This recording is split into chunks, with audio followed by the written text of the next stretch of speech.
million faces formed together, made for elevation. And the soldier won't surrender faith. This I can fire that never burns to embers.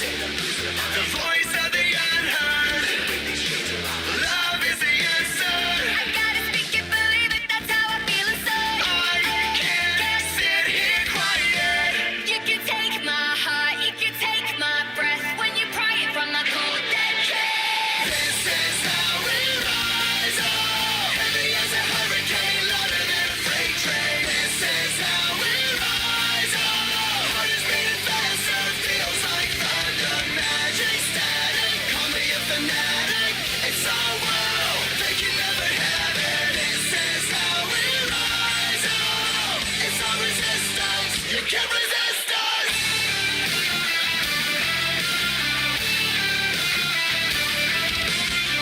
Can you hear me? Are you listening? Sleeping in the shadows could be making history. Through the fire, on the water, used to be a slave, but now you are a conqueror.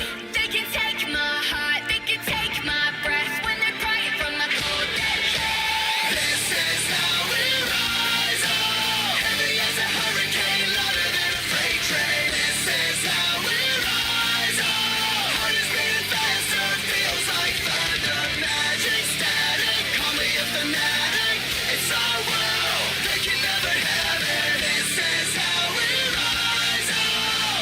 It's our resistance, you can't resist us. We're rising up, rising up, we're rising up, rising up,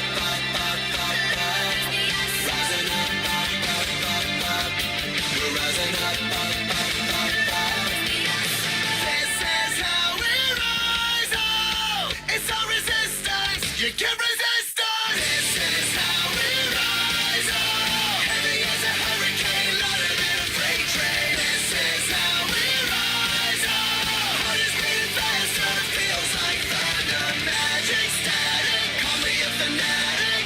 It's our world, they can never have it. This is how we rise up. It's our resistance, you can't resist us.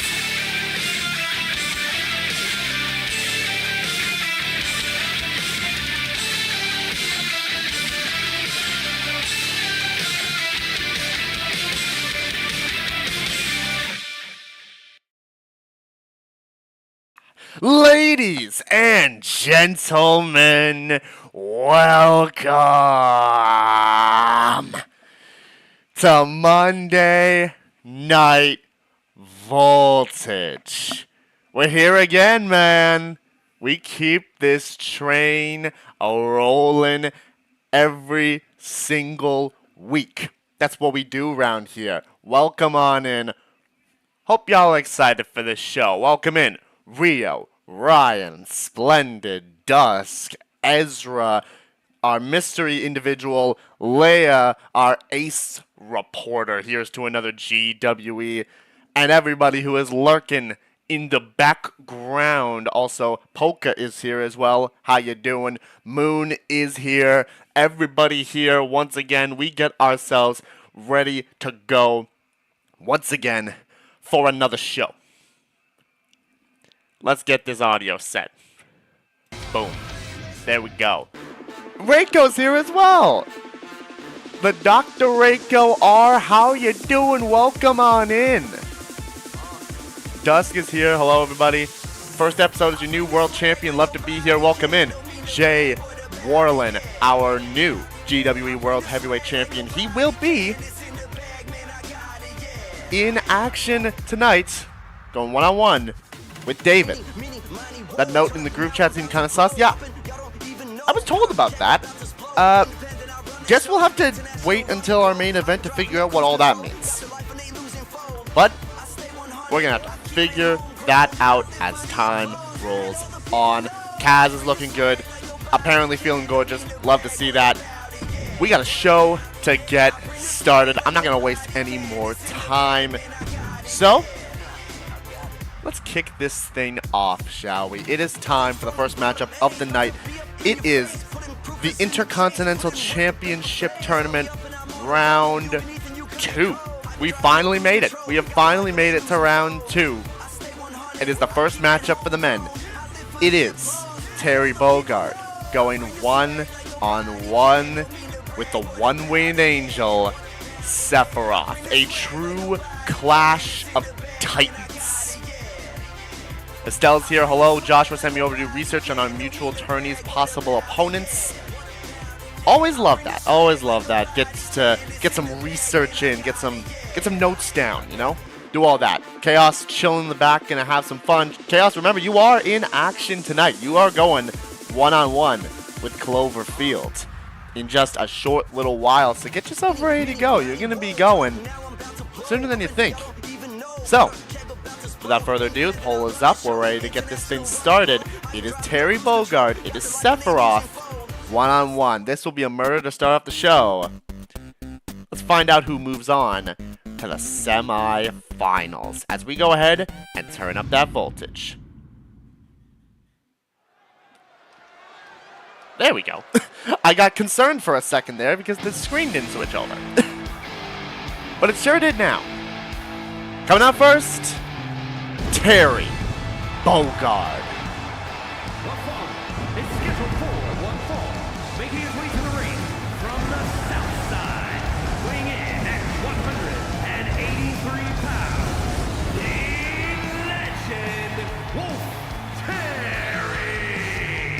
Terry Bogard.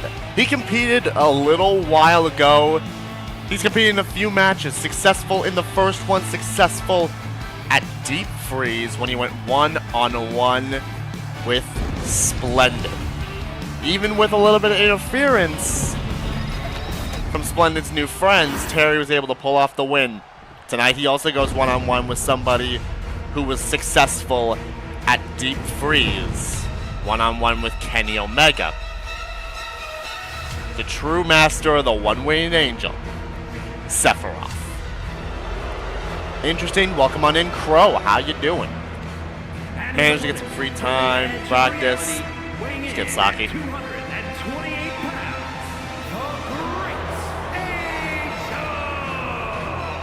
Moon puts it best. Either way, a heavy hitter in this tournament is getting eliminated tonight. It's just a matter of which heavy hitter it will be. These competitors are dangerous. These competitors have done quite a fair bit in their short period of time here in the GWE. Sephiroth is no exception. A man who puts away Kenny Omega at Deep Freeze. Can he put away a true martial artist and a true fighter? Some may call him a king of fighters in Terry. Or can Terry manage to shut Sephiroth down? There's only one way for us to find that out, and it is to get into this matchup. Terry Bogard, Sephiroth. In a battle of game against game, it's King of Fighters versus Final Fantasy. It's Terry, it's Sephiroth. They're unnerving, they're ready to go. Bobby, call this matchup. Let's get this thing rolling. As Terry, straight away with the kicks, not willing to let Sephiroth take a step. And lands that moonsault right away. As Terry went for the kick, Sephiroth managed to duck underneath. And look who's here! What's up, Pi? How you doing, man? Managed to get yourself some time to watch the show. How you doing, man? Also calling Terry terrible, or terrible, is hilarious. Good to see you. As Terry getting out of that submission. Good, love to see that. Terry sending Sephiroth into the corner, but a counter. Hits that elbow up. And a knee right to the face. And the one-winged angel was in control for about a second. But Terry managed to get that reversal off the ropes now. They collide into one another, though. Neckbreaker from Terry. Didn't work a close on Monday, but they had me work a 6-2. That's 6-5. Dang. And Terry setting up, and there's that back fist right to the face of Sephiroth, but he takes that arm, drops him down. Sephiroth, a true powerhouse in this structure here, but Terry's gonna have to fight out of that one, and he sends Sephiroth to the outside straight away, but he gets out immediately. He said, I don't want to deal with a count out victory. I want to deal with it by pinning you or making you tap. Flipped over top of that maneuver from Sephiroth as Terry picked him up and into the apron. Back first. Paycheck gonna be fat. Love to see that. One hunk of a man go on to the third round, or this real one-winged angel go on. Well, one of them going to be moving on as Sephiroth locking in a little bit of a figure four on the outside to Terry, trying to weaken those legs, trying to weaken the kicks of Terry, and sent him into the barricade, that steel barricade, and then head first he goes as well. Terry nearly stunned, and now he is with that punch. We are at a count of 7. Remember, 20 counts here in the GWE, not any 10 counts, unless otherwise. Sephiroth, dropped him head first again onto the barricade, and Terry is busted open. And Sephiroth taking the time to gloat, taking the time to rest up and wait for Terry to get back up and get back into the ring. And he does just that. Well, he was going to do just that, but kind of not. But Sephiroth taking it to him again. A back suplex onto the apron. That's the hardest part of the ring. Oh, but caught the signature attempt. Sephiroth was looking for the signature, and Terry hits him with that power dunk. That forearm right to the face. Terry? He tried to do that earlier, and Terry removing the turnbuckle pad. I mean, I don't know why, but doing things a little differently here is Terry. Knowing Sephiroth might be a threat. Shoulder tackle right there, and Terry could be looking to set him up, hoist him up, looking for it. Buster Wolf landing flush, and Sephiroth does not have resiliency, but he kicks out. Kick out at 2 by Sephiroth, and he survives. But Terry flying in, hits that moonsault, and now might be thinking that was a lucky break. But I think the referee was fixing the turnbuckle pad that Terry had taken off earlier. Might have cost himself, and now Sephiroth looking to make him pay. Neck breaker. And right into the cover afterwards off that neck breaker. Terry survives, though. Kick out at 2. Is not over just yet. Second round action of the Intercontinental Championship tournament. As Sephiroth is stomping away on the hand of Bogard, and he's got the finisher built up. Could be signaling for that patented one-winged angel.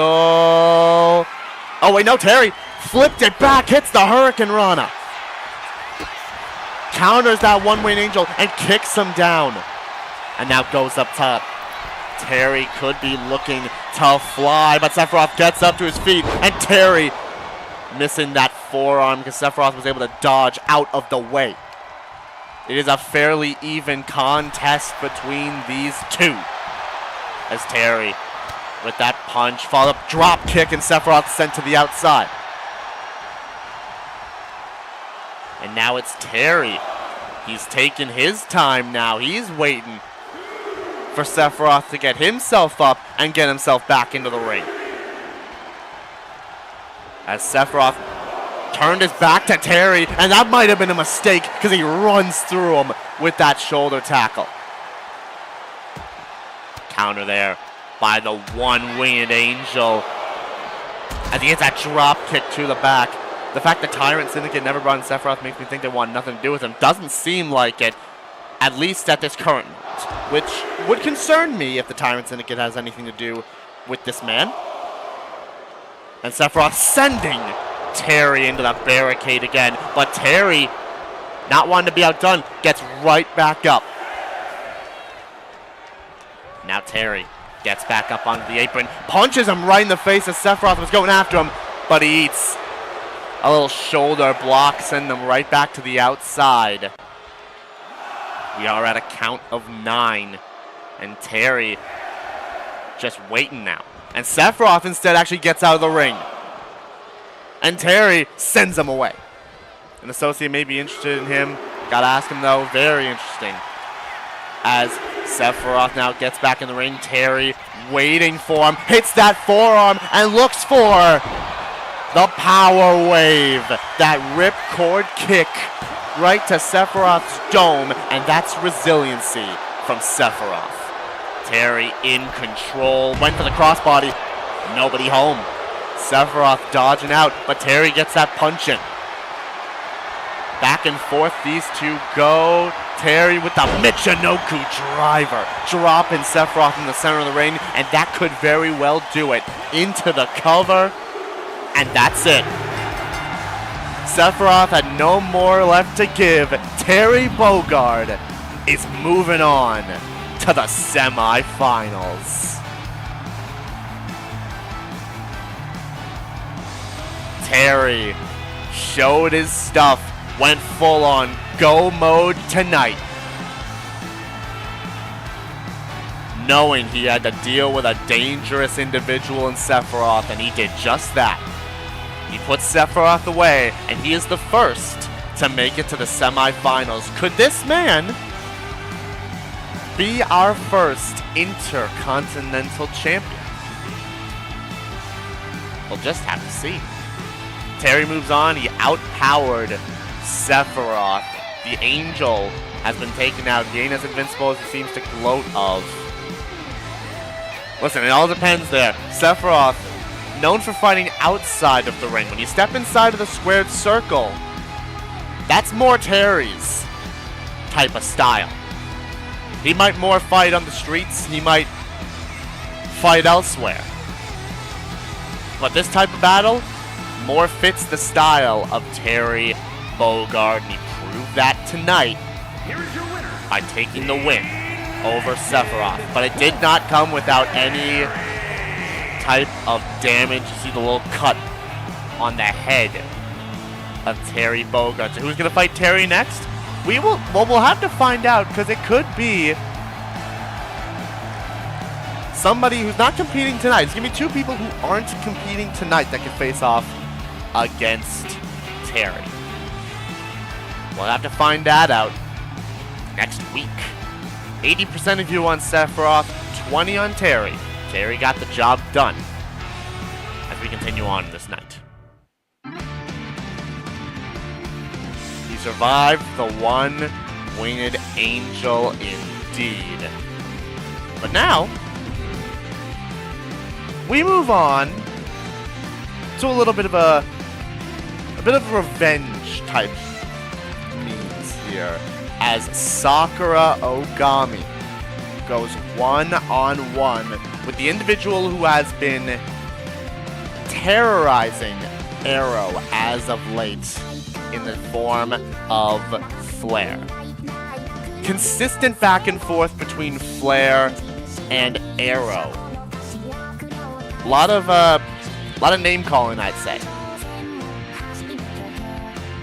Although, we'll note, Flare has not been able to defeat Arrow once. Now having to deal with Sakura Ogami could be a very tough task for Flare. Can she get it done?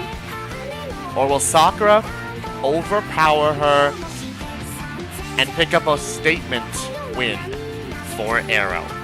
Only one way to find out. And that's to turn up the voltage and get into this match. Why on earth would you anger someone like Sakura? Probably not a wise decision of Sakura. Okay, well, I kind of figured this would happen. Arrow not having it, and just sends Flare right into the ring and leaving. And it looks like Flair's still one to go. And we are going to get it. The match is still going to happen. The bell has rung. Flair, Sakura, one-on-one as Sakura immediately goes in with the takedown. Back and forth, maybe verbally, and the rain arrow just keeps putting Flair down. And right now, Sakura looking to do the same. Hanging Flair at the dry on those ropes. Arrow, a little attack on Flair to start off this matchup, and it is not going well for Flair tonight, having to deal with the ultimate martial artist, Sakura Ogami. Knee right to the face by Sakura. Going to the middle ropes now. Sakura calling for Flair to get up, looking to send a message. Big forearm right to the face, and it's been all Sakura to start. Got to keep in mind the attack, obviously, but Flair not looking too hot just yet. Those flames could very well be extinguished, but Flair sending Sakura to the outside. And now waiting. Waiting for Sakura. Oh, no. Oh, Flair, that is possibly the worst thing you could have possibly done. That is... Okay, I guess Sakura kind of just let that happen. I thought that would be a horrible mistake, but it somehow paid dividends for Flair. Hurricane Rana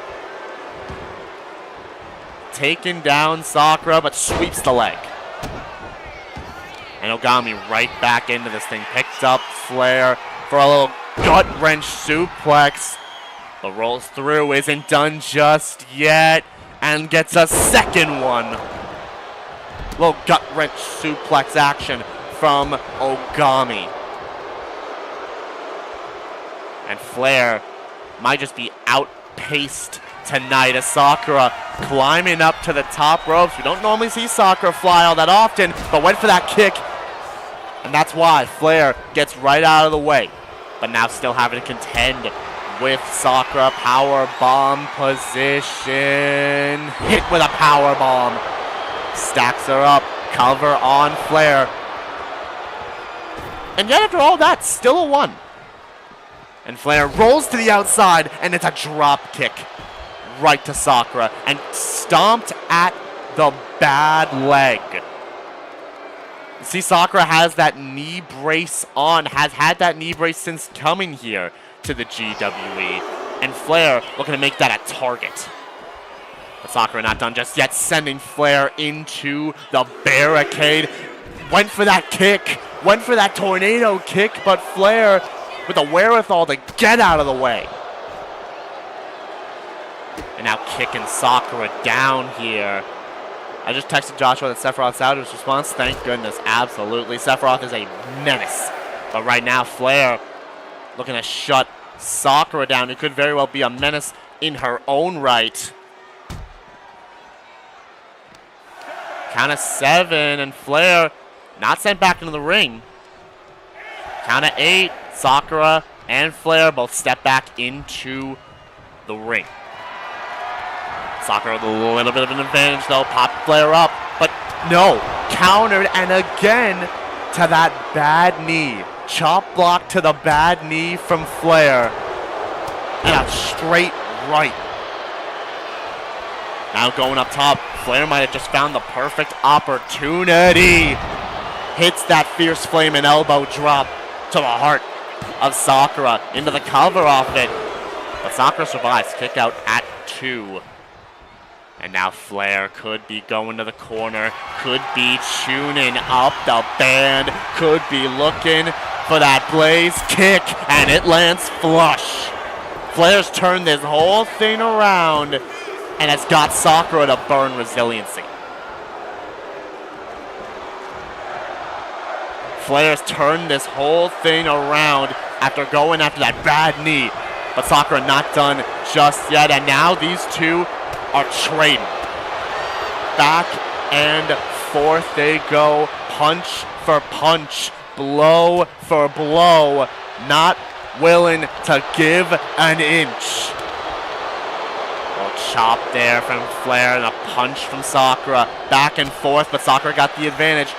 But now Flair turns it around. These two still going back and forth. But Sakura with a massive lariat, laying Flair out. And then hits that good knee. The good knee right to the face of Flair. And that is resiliency from Flair. Sakura in the corner now. Looking to size up Flair, who's also in the corner. But Flair actually gets out of the corner before Sakura could charge at her. Oh, no. Couldn't lift Flair and chops at the leg herself. Sakura climbs up again.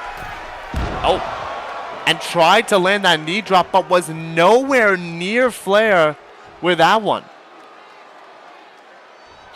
And now, still might have Flair where she wants her. There's that tornado kick right to the back. And Flair could be knocked completely out.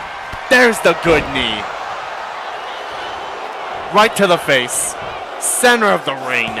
Into the cover. And Sakura has taken down Flair.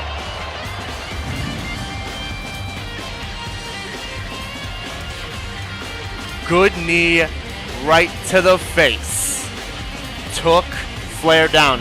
I will still keep in mind that Flair was not at 100% going into the match. The attack from Arrow definitely had to do a little bit of damage. And Flair still brought this thing back. You see that fierce flaming elbow drop there was hit. And you see Flair was charging it up, was looking for that blaze kick and landed it. Flush on the jaw of Sakura. And this right here, this was where we thought that would do it. But Sakura, with the wherewithal to kick out and hit that good knee right to the jaw of Flair, forcing Flair to burn resiliency. And then this was that combination from Sakura that was enough to put Flair down. That kick right to the top of the back. And right in position again for the good knee. Center of the ring, Sakura picks up the win. Saw that one coming, all the bark in the fight. She can't even provide a statement win, even seem championship material. Goes our mysterious friend.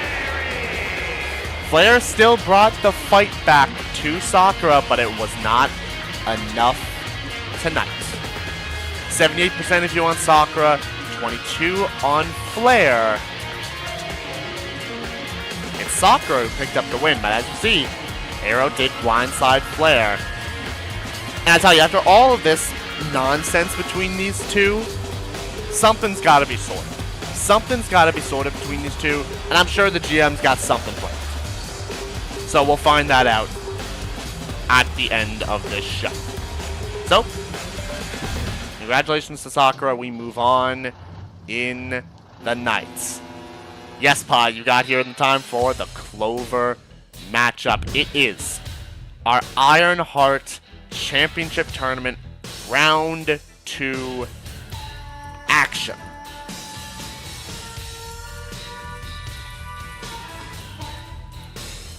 It is Chaos going one-on-one with Clover. Both of them have shown their stuff as of late. Clover vs. Chaos, Peak versus Peak. Now for research on my end. Only bad thing is every time someone gets eliminated, I have to throw out the notes for that person. Well, Estelle will have to see which notes you're going to have to throw out tonight and which notes you're going to have to keep. Time to see if the person who had to carry Miyu is really that big of a deal. Absolutely, Clover has been associated with Miyu as of late.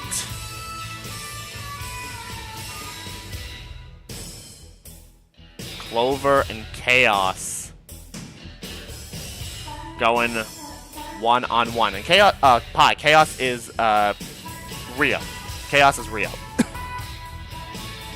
The possibility of the Purple Wife losing really must have made them worried. And even after that attack, I was still close to beating them. I wonder, goes Flair. Listen, Flair put up a fight.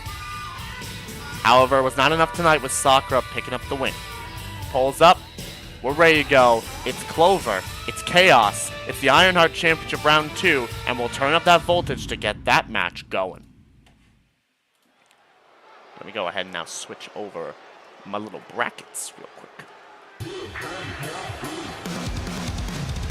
Yeah, it's real.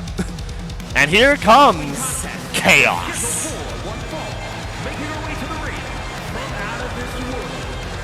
Chaotic A massive statement win for Chaos in their debut. Picking up a win over March 7th in the round 1 matchup. Tonight, they've got to face an opponent who has yet to take a defeat here in the GWE in the form of Cloverfield. It is the embodiment of Chaos versus, in some worlds, the embodiment of Backstab. In this world, not yet. Chaos, good luck to you. You've got a tough task on your hands. But I'm sure they're well prepared for it. Because coming out right now, it is Clover Field.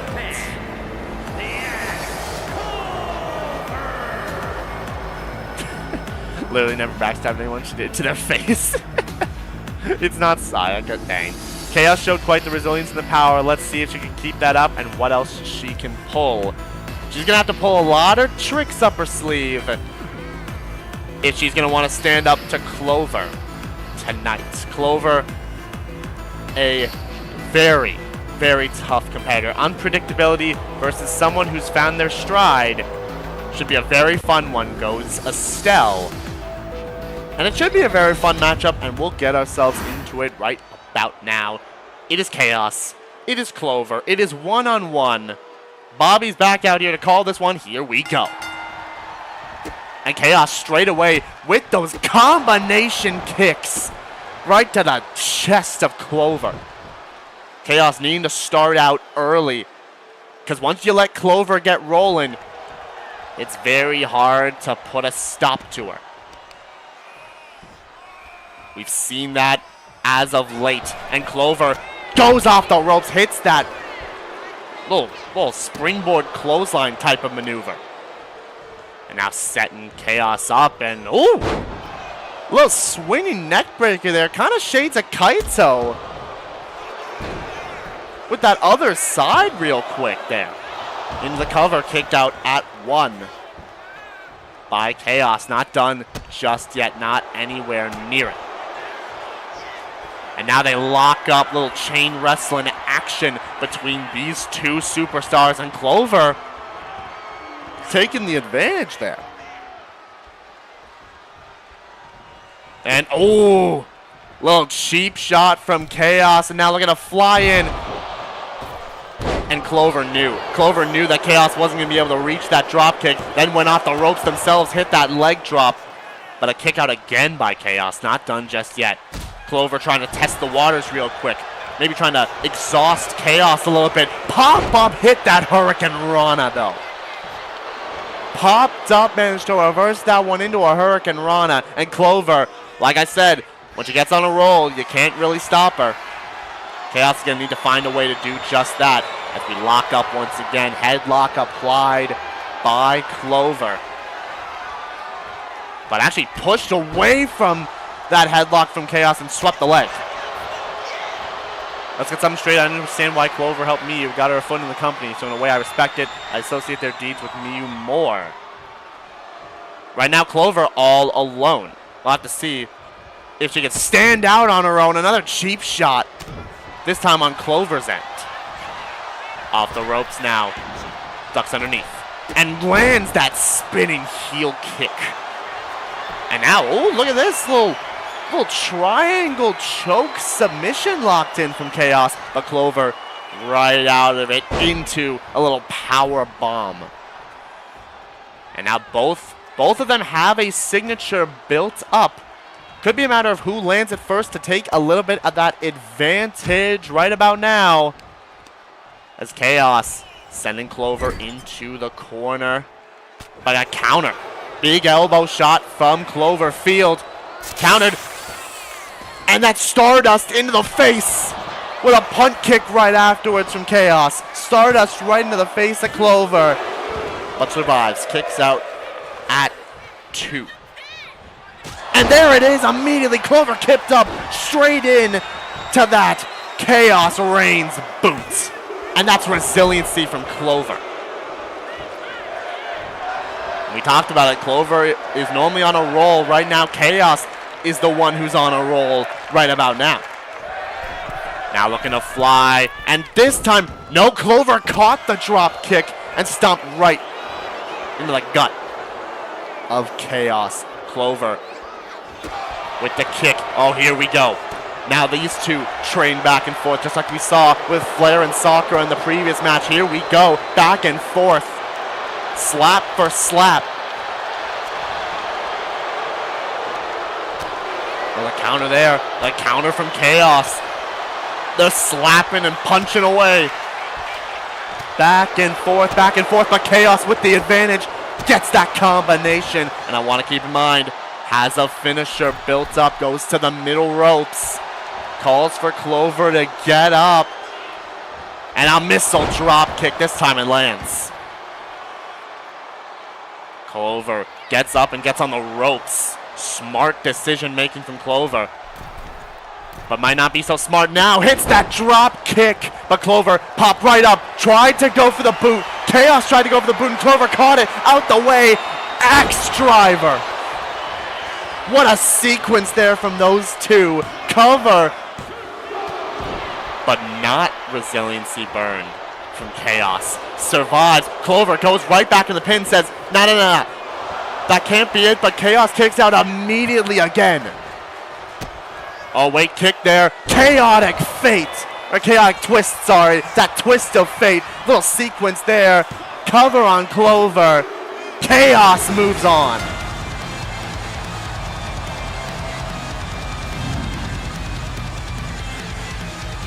That chaotic twist from Chaos put Clover down. Chaos will move on to the semi-finals. Congratulations to Chaos, but again, take nothing away from Clover. Clover has been dominant since getting here. And a back and forth contest. Clover tried to hit that boot that Chaos does, but every single time Clover had something up their sleeve, Chaos had an answer. You see right there, there's that boot out the way. Clover went out the way of that boot and turned it around into that axe driver.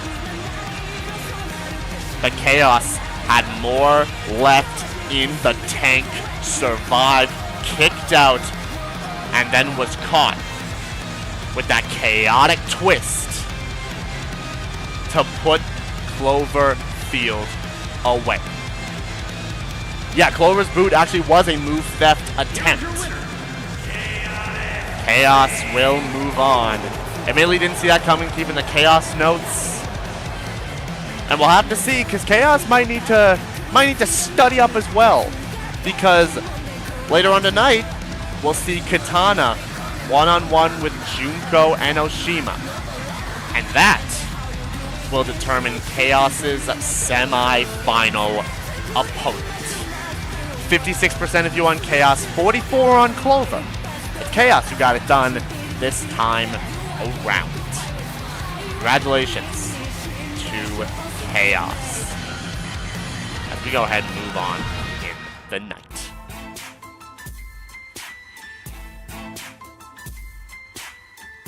Hello, great start to this show, but we keep this show a-rolling.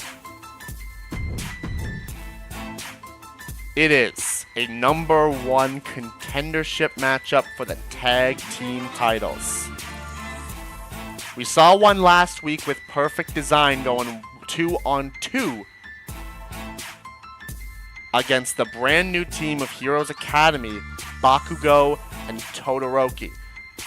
Kave and Al Haytham, they picked up the win via countout. Tonight, we find out who also will join in that #1 contendership opportunity to take on Taka and Mondo, the Bro Gs, for the Tag Team Championships. It is Tartaros and Braun Breaker, the Hellhounds, going 2-on-2 with Shin and Gonta, the Bug Hunters. One heavy hitter on the women's side has fallen. We're guaranteed to lose another later tonight. We'll see what they can do right about now. We'll see what they can do later on tonight. Right now, it's some tag team action. It's Tartaros, it's Braun Breaker, 2-on-2. Shin, Gonta. Let's turn up that voltage and get this match going. And here we go. 2-on-2. It is Tartaros and Braun Breaker. The Hellhounds are here. If I recall, our Steiner friend also broke one of those academia heroes in half. Yes.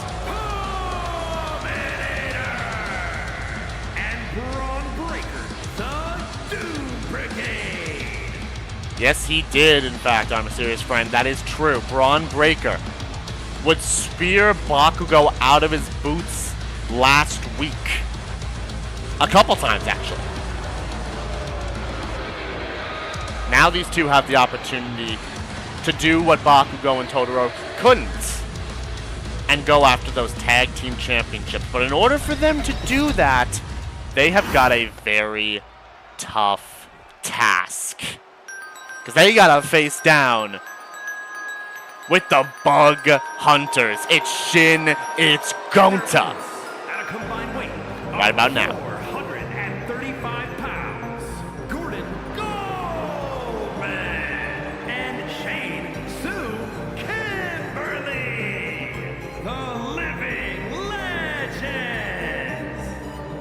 Was that Braun and Tartaros? Yes, it was Braun Breaker and Tartaros Pie. They are a tag team here. They are a tag team here, but so are these two. Shin and Gonta. Those bug boys. Could they get their step for another opportunity to challenge for those tag titles? Well, we'll just have to see. Tartaros, Braun Breaker against Shin and Gonta. It's Tartaros and Gonta starting this one off. And let's get this one underway. As Gonta straight in with a big...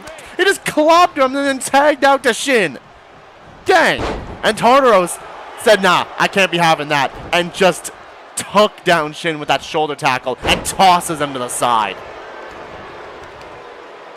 Tartaros, I'm not sure if he had anything to do or any part in the Braun Breaker attack on Bakugo.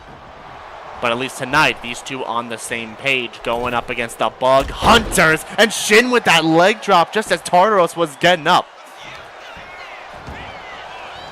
Cover by Shin on Tartaros kick out. Yeah, Kitana is here. Fully read the description. Yeah, Kitana is here. She'll actually be going one-on-one with Junko in our very next matchup. Let's see if the Hounds get to break the champs now, for those Bug Boys can swarm the champs instead. Welcome to GWE. This place is a mess. Dang right it is. Welcome in, David. Tag made to Gonta, Gokuhara. Kicked right to the gut and a punch down. Is our finisher called Flawless Victory, or do we ride it on? I got a different name for it, but I hope you might like it. I got a few different names for it. There's some fun names for that one, Pop. Tag made into Shin as those Bug Hunters looking to go to work. Double shoulder tackle to Tartaros. Shin off the ropes. Little submission expert going to work with a little power slam. This all gets my main Kitana, my girl. Fair enough. As Shin, that moonsault right to Tartaros. And right now it's been all Shin and Gonta. They've been making frequent tags and stopping Tartaros from getting to Braun Breaker, which albeit is probably a smart decision. Double Northern Light suplex, but Tartaros survives. Kicking out there, and you see he tried to make the tag, but Gonta knows how dangerous Tartaros Tartarus' partner, I mean, Braun Breaker, can beat. They got to keep Tartarus in this ring, but don't count out Tartarus either. He's a dangerous man in his own right. Trying to pick up Gonta, but he slipped underneath from the backside, and there is a chop block to the knee from the Ultimate Entomologist. But Tartarus right there with that uppercut, and I don't think that's what Shin and Gonta wanted to see. Tags made to Braun Breaker, and here we go. But Gonta just leveled him. He chest bumped him and it knocked him down. But a tag made to Shin, and Braun. Oh, he's not happy. I don't think Braun's too happy about Gonta just chest bumping him and taking him down. Picked him up, dropping Shin. And Breaker looking to make an example out of the Bug Hunters, but Shin with a quick roll-up. But a kick out by Braun. Remember, the only other match that the Hellhounds had in the GWE, it was Braun Breaker who actually took the loss via a roll-up. Shin trying to do exactly what happened to Braun in that Tornado Tag Team matchup. Which I don't know if that's smart, because Braun is a bit of a loose cannon. And you do not want to piss this man off. Went for the strike there. Gonta counters with that kick. Gonta tag back in, of course. And goes to work German suplex to Breaker. Now Braun looking to take a little bit of an advantage himself. Hoists up the big man. And into the corner goes Gonta. And right now it is all Braun Breaker. It's all Hellhounds as they've got Gonta right where they want him, but maybe not. Because Gonta with that counter, and again, chest bumps Braun. Every single time he chest bumps him, and no. I thought he might have been looking for a tag. Didn't get it. And now off the ropes, but no, lands into Bobby. And Gonta lifting up Braun Breaker. Power slam. And Tartarus has to come in and break that up. And Gonta, oh my goodness, he's going up. Gonta's going up top. Oh! Hit him with that gentle giant splash. Breaker has to burn. Breaker burns resiliency. Gonta is taking out Breaker on his own right now. That gentle giant splash from Gonta. That did a ton of damage to Braun. Yeah, a big man flying like that, you do not want to see that. And the tag's made to Shin. Right into Breaker. Drops him. And now look at this. Gonta hoists up Shin and takes down Braun in the process. Shin. Braun is down now. Tartarus won that tag, but Shin not going to allow him to get it. Into the corner again. Shin. Oh, look at that. Little split leg there, but that allowed Breaker to get out of the way, and he rages up. You don't want to see that from Braun Breaker, the unpredictable. Braun Breaker going to work on the smaller Shin. Kick to the gut, power bomb position. Lifts him up and power bombs him down. And now makes the tag to Gonta. Braun did not go tag out to Tartarus. I thought he was going to, but no. But sends Gonta to the outside, and Braun. Wait, actually, Tartarus. Tartarus going out there, and Braun just sends Shin into the ring. But Gonta actually took out Tartarus. Double axe handle, but Breaker cut Gonta in half. Spear right to him. Into the cover, but Gonta kicks out at 2. He survives that one. And now Braun, I don't know if that's smart. He tried to go after Shin instead of the legal competitor in Gonta. But now waits for him. Big punch from Breaker though. Oh my goodness, the power of Braun Breaker, and takes Gonta down, busts him open, and the tag's made to Tartarus. The tag is made. Tartarus is now legal in this match. but a power bomb from Gonta. Now trying to work away on Tartaros. They almost were able to get rid of Breaker, but now having to deal with Tartaros. Tag made though to Shin. Oh, and we saw this just a little bit ago. Splashes into him. Going to dropping Tartaros down, and now looking to team up. Dump Shin onto Tartaros. And now, Shin with that kick. The coward's kick, and Breaker actually has to come in to break that up. This might be the opening that the Bug Hunters needed. Goes to the corner. Shin? Shin, what are you doing? He's got Tartaros up on the top. But Tartaros gets out of it. And there's the headbutt. But Shin stayed standing. He stayed standing off that one. But a sidewalk slam from Tartaros because Shin is now stunned. Cover on Shin. Kick out at 2 and Gonta came in. Clover put me through the ringer. It was fun. Can't wait to see what's next. I can't wait to see what shenanigans she gets into next. Have fun. Says Chaos. Oh no, tags made. Tags made to Braun Breaker. What are they setting up here?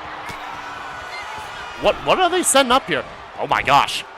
Oh, that's the tag finish. Hell's Inferno. The Tower of Doom superplex from those two. And now it's Shin who has to burn resiliency. Oh no. Braun had the signature. He tried to go for that submission, but Shin got out of the way. But now goes to the corner. No. Shin got out of it. But Breaker sends him into Bobby. Shin out the way. Turned around though by Breaker. German suplex, and Shin landed on his neck. Right onto the neck of Shin. The Hounds sure have turned this around, but Shin's not willing to go down just yet. There's a kick right to Breaker. And might be trying to pull him away from the ropes to set up, but Breaker out of the way. Went for that kick again. Braun just got there a little bit quicker. Picks him up, suplex. And now makes the tag to Tartaros. I thought he was going to go to the corner to go for that spear, but Tartaros instead comes in. Shin looks to fly at him, hits that moonsault. Stand in style. And now Shin, oh wait a minute, turns him over. He set him up. He's got the arm. The sacrifice right to Tartaros, breaking that arm. Cover, but Braun breaks it up. Broken up by Breaker. Keep in mind, Shin does have 2 finishers. So this could be a great setup here for Shin, who power slams Tartaros in the middle of the ring and makes the much needed tag to Gonta. Tartaros right up. Popped right up, but Gonta taking control, slams him and tossed him. Gonta climbs up top again. You see Tartaros is trying to make that tag, but Gonta gets the headbutt to the back. Before Tartaros could make that tag, tried to go for the signature, but Tartaros raked the eyes, tried to go for the headbutt, and Gonta stopped him. Oh, here we go.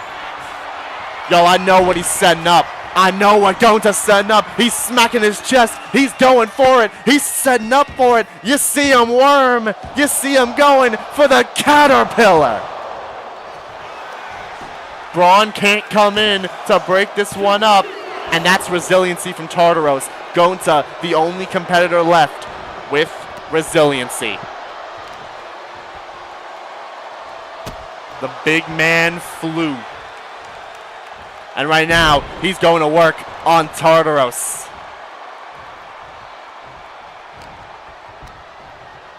Off the ropes, counter by Tartaros. But a counter from Gonta sends him back in the corner and makes the tag to Shin. Off the ropes. Double arm drag, and Tartaros, wise, rolls out of the ring. But Shin was there to greet him. Drop kick. But Tartaros stayed standing. He stayed standing. off that elbow, off that drop kick there. I just read the comment, saw elbow drop, so that's what I said. Tartaros climbing up top here. We don't see Tartaros fly all that often, but he misses the double axe handle. Elbow to the back from Shin. Tartaros now with a body injury. Big strikes from the big man. Tosses Shin, and he's stunned. And now makes the tag to Braun Breaker. Shin could be in a world of trouble and locks in that submission. But no, Shin out of it immediately. He got straight out of that submission. Shin, he knows submissions. Oh my gosh, he has 3 finishers. He has 3 finishers. He's got the arm breaker in. He's got that cross arm breaker cinched in. Braun got out of it. No damage has been done to the arms of Breaker, so he got right out of that arm breaker from Shin. Kick to the gut, looking for the power bomb, but Breaker with the strikes. Ducked out the way. Oh no, he grabbed him. He grabbed him. Breaker's got him up. Military press. Drop. Oh, it wasn't even his finisher, dang. Gonta had to come in to break that one. Oh no. Oh gosh, he pulled the straps down. Breaker pulled the straps down. He's pulled the straps down, means he's getting serious. But Shin counters out of that suplex attempt, goes to the knee. Shin's got 3 finishers. He could use them at any time. Those strikes, those kicks from Shin. Needs to make the tag. But Shin's all fired up. I don't think he realizes the Braun is crawling to the corner. He's made the tag to Tartaros. Commenting on Shin's armbar wasn't even his finisher. Oh no. Tartaros, Shin landed on his feet. He went for the German suplex and Shin landed right on his feet. The quickness and the athleticism from Shin makes the tag to Gonta. This is turning into a clinic of a tag team matchup. The Bug Hunters and the Hellhounds going to work. But now, cover on Tartaros. He's taken so much damage in this match. They did it. They got him. The Bug Hunters move on. They are a set of #1 contenders.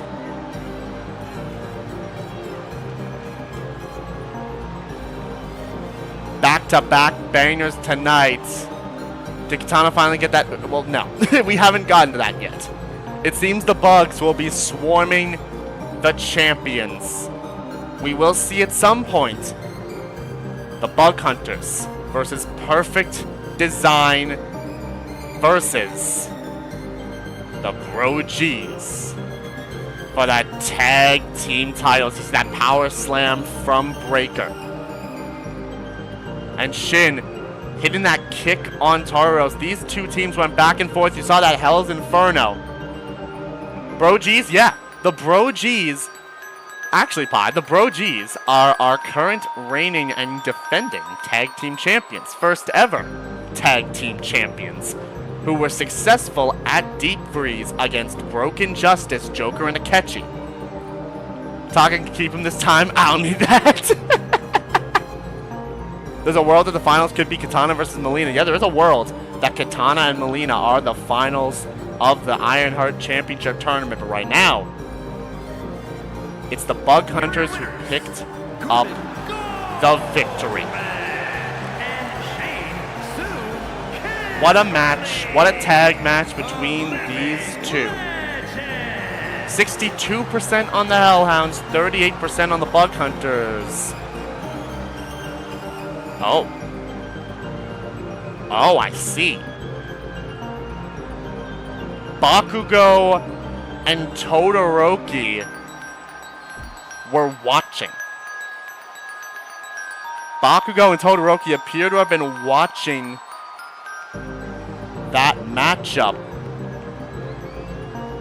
But regardless, we move on. We'll have to see if that comes of anything. The My Hero Academia crew was not taking the attack lightly as we get ourselves into our next matchup. It is IronHeart Championship Tournament time. It is Junko and Oshima. One-on-one with Kitana. I'm ready to get this matchup started here tonight. Hope y'all are ready for it, because I sure am. I've been here. waiting for a sign. I've overcome Huh? my darkest nights. I am What the? ready. Huh? Whoa, whoa, whoa, what the? Huh? As my XSP, what are you doing here? I will be standing one XSP, more time. I am what? ready. You're not booked, buddy. What are you doing here? I am ready. Dude, Ready for war. he's not even supposed to be on the show. That's not Kitana. That's not Junko. The XSP's in the show. What are you doing here, man? Miles away He's in the way of me and Kitana. Get him gone. Yeah, what? inside of me. I know XSP had that controversial loss to Modest at Deep Freeze. But I still don't know why he's out here.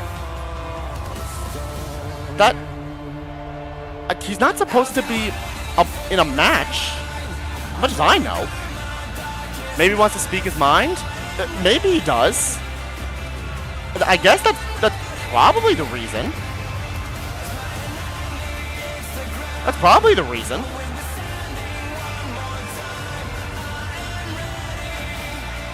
XSP is here. I got nothing, man.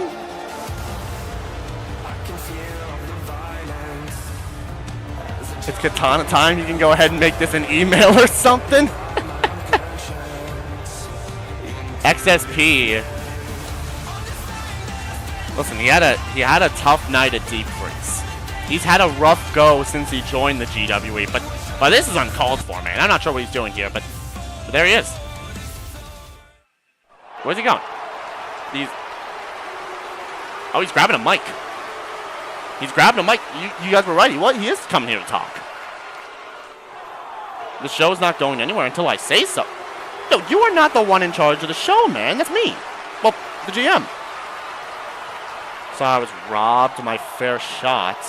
Ref could clearly see my feet on the ropes, but how stupid did it have to be? I mean, yeah, his feet were on the ropes, but yeah, he's hijacking the show. Dude. He's got this bozo of a referee out here?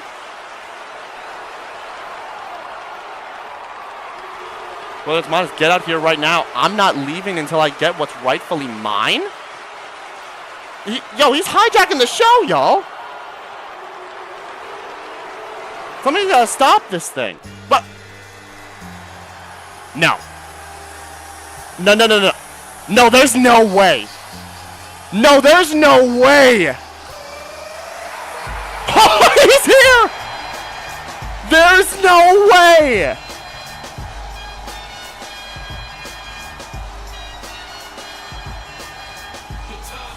John Cena! Yo, this man's supposed to be retired! John Cena is here! John Cena, the never seen 17, the GOAT, has arrived. Yo, I can't believe it. I can't believe it. I am in shock. I am in disbelief. Cena is here. They're going at it. He's taking off the shirt. We got a match. Cena, XSP, one-on-one. Here we go.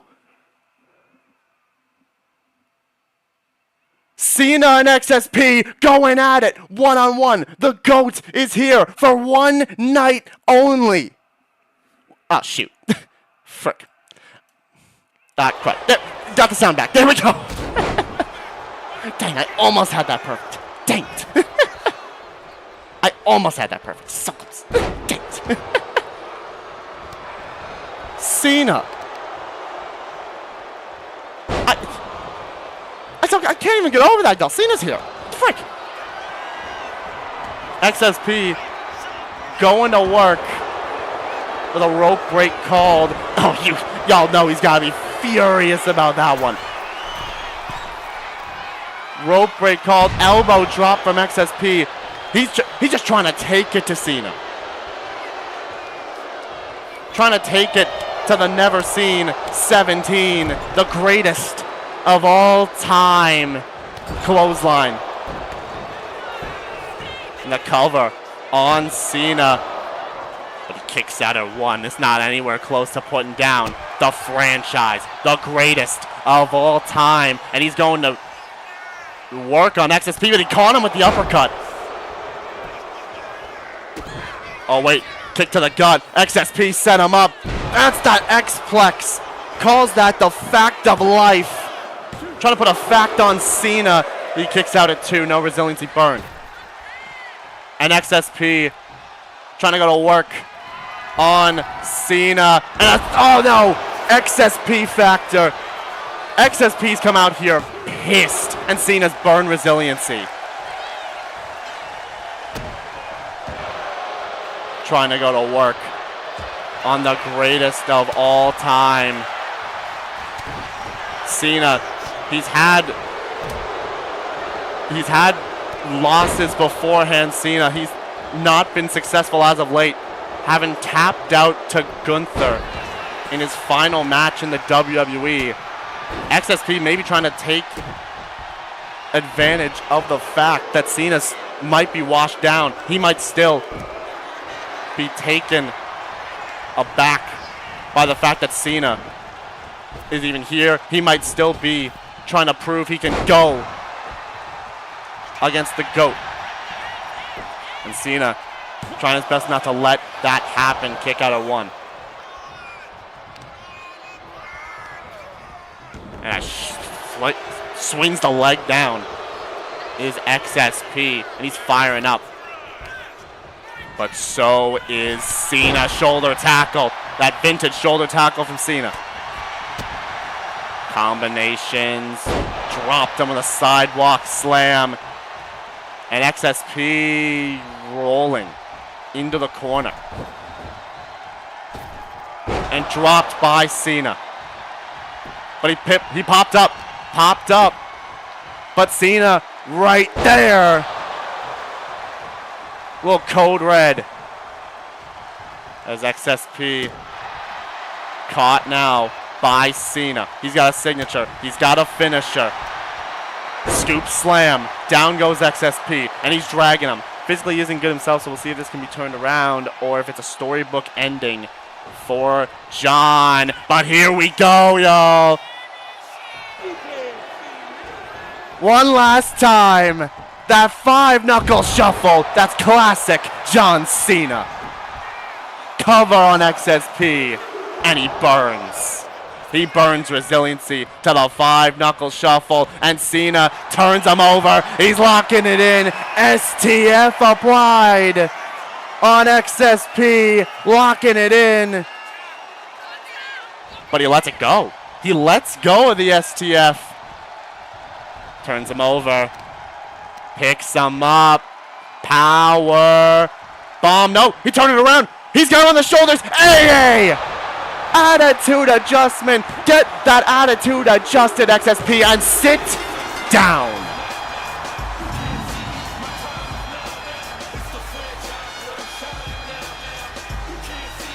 That is game. That is why he is the GOAT.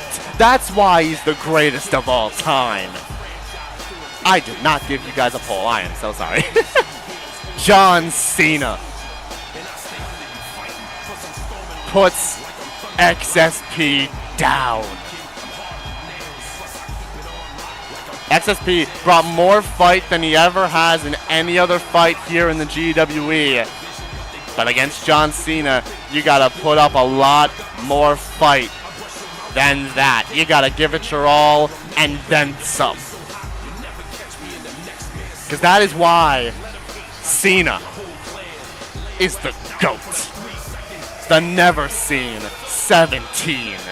We don't agree most of Chad would have voted Cena anyways. Oh, well, yeah, of course. I don't think there would have been a single person who would have voted XSP. There you see it. That 5-knuckle shuffle.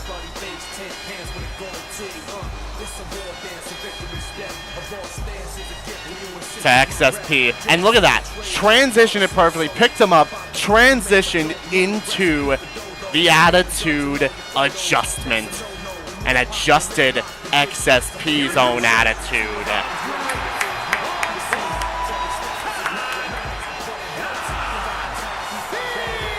That's right. That's right. John Cena. That's the man. That's the legend. An absolute honor to see John Cena here tonight. I didn't think we'd ever be able to. But he was here for one night only in the GWE, and he put XSP down. As we continue on with the show. That was a little bit of a cleanser right there. You'll have to see that. I may have picked up a thing or two from 80. Anyways, as Pi has been alluding to, it's time. It's Kitana time. It is the IronHeart Championship Tournament Round 2 matchup. We'll see who takes on Chaos. In the semifinals, it is Kitana taking on Junko Enoshima. Yeah, Cena died and then Cena lived. That is exactly what happened. Kitana, one-on-one with Junko, who advances to the semifinals and faces off against Chaos. Let's find out as we turn up the voltage.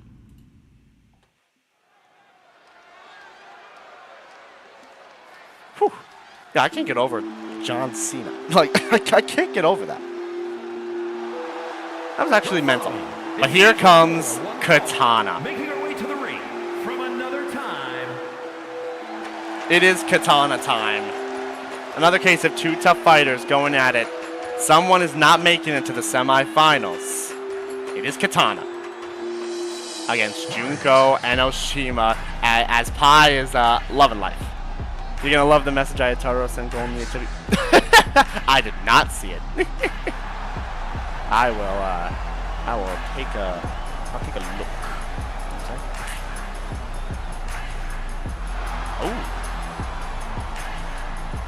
Oh, I see. Oh, I see. Good to know. Good to know, Hippo. Good to know. And out next, from Kitana, it is Junko Enoshima, and of course, she's got Mukuro by her side. She's not alone at all. From Japan, the Disaster. Yeah, I shouldn't be surprised either. I should not be surprised in the slightest. Junko wasn't allowed to have Mukuro at ringside at Deep Freeze. She's got Mukuro with her tonight. Leave Kitana alone. Why are these guys coming for her? Junko. She was able to pick up a big win at Deep Freeze. It's funny you're here, Pi, because Junko picked up the win over Akihiko at Deep Freeze to move on to round 2. She's got her sister by her side, rather reminiscent of when Mukuro answered as Urza's open challenge. She beat who? Akihiko. Kamakura, yes.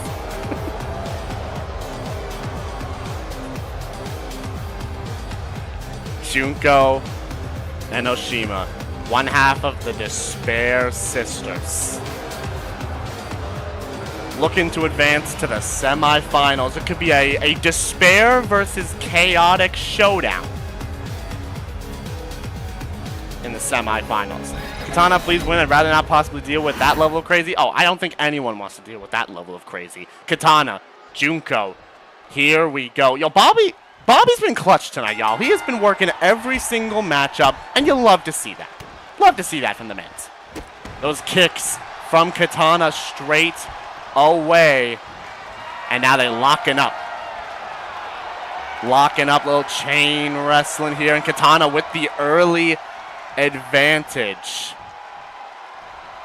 And surprisingly enough, a little clean break. A little clean break between these two. Which is surprising, given one of them's Junko. The Kitana pushing Junko now into the corner again. How crazy's bad? Listen, man. Trying to set up here. Oh, well, there we go. That's what I expected the first time around. A little cheap shot from Junko. And now, back and forth. Reversal on top of reversal. I'm not looking forward to a potential Junko interview. I don't think I would want to see you interview Junko, Leia, but we'll have to see how far she goes in this tournament. You might need to. You assuming Kitana would go low? She would never. No, I expected Junko to go low, and then she did.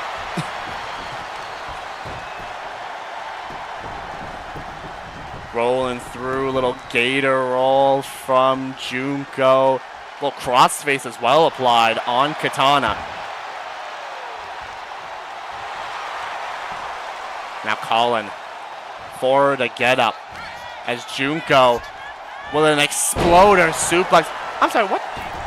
Mukuro, what in the world were you doing? Wait, when did the exposed... Oh, that's what Mukuro was doing. She removed the turnbuckle pad. Mukuro removed the turnbuckle pad in the corner.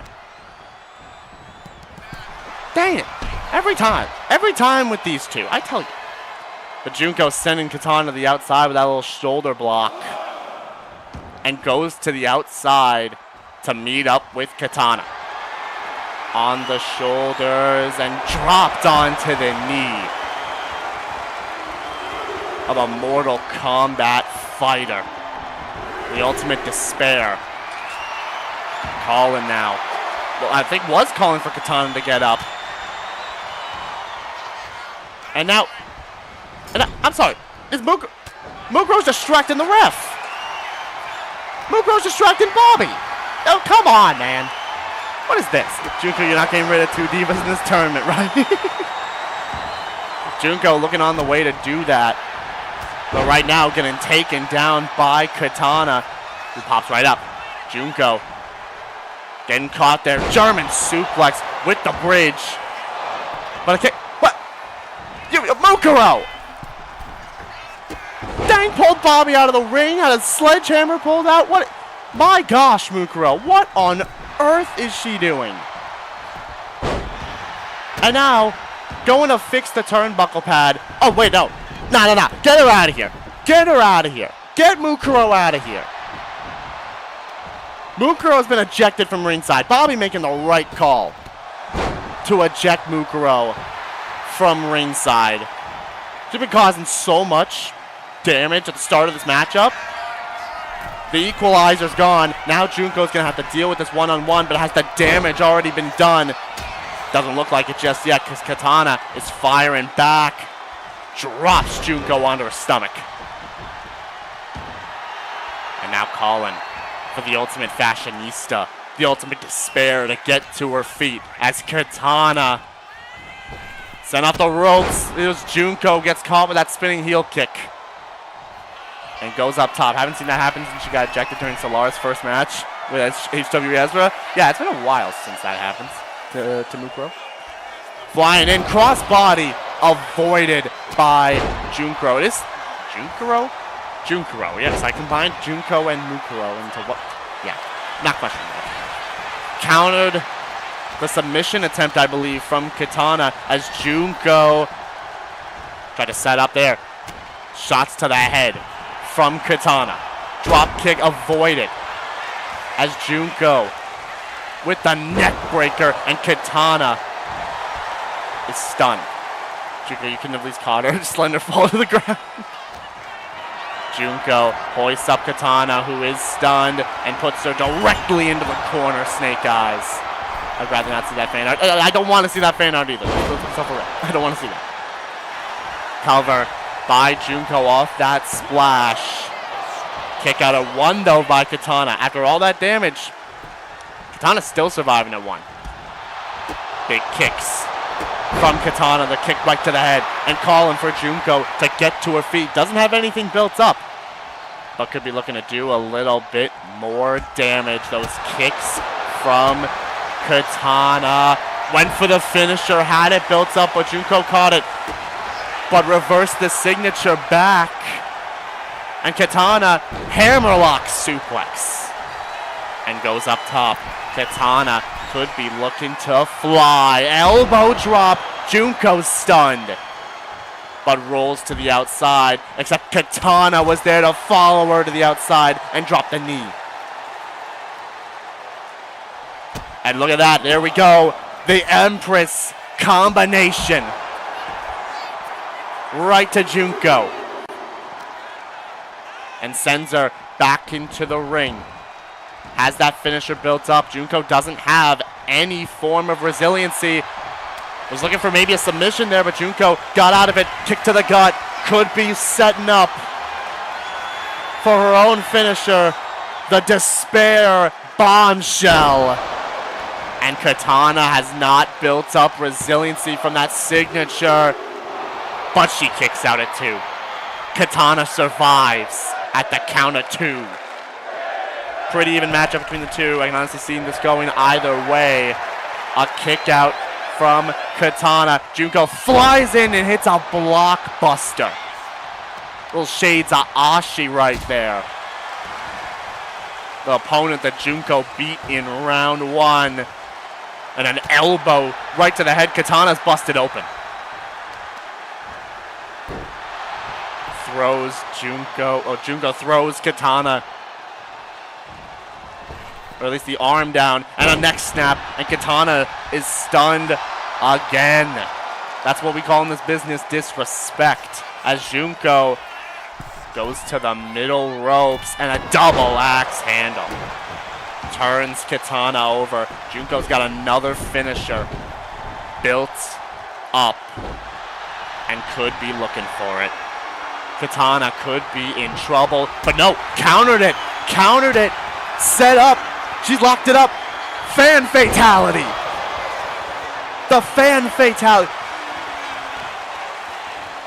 Junko got her feet on the ropes. Junko got her feet on the ropes. The fan fatality. The ropes saving Junko, at least for a second. But Kitana not done. Still going after Junko. But Junko sweeping the leg. Oh, her hand. Never mind. Yeah, her hand. Her hand got the bottom ropes. And Kitana has to burn resiliency. Kitana burns resiliency. And that might have been Junko's plan. She's making sure that Kitana has no hope of escaping this one. Locked in. Kitana taps. Kitana taps out to that no hope submission. Junko is on to the semi-finals. It is chaos versus despair. Junko versus chaos will be our first semi-final matchup. And yeah, she did beat 2 divas. Oh, Bella's here. Hello, Bella. Welcome to the stream. As Junko set up and hit that Despair Bombshell. Chaos versus Despair sounds like a pretty dang good matchup if you ask me.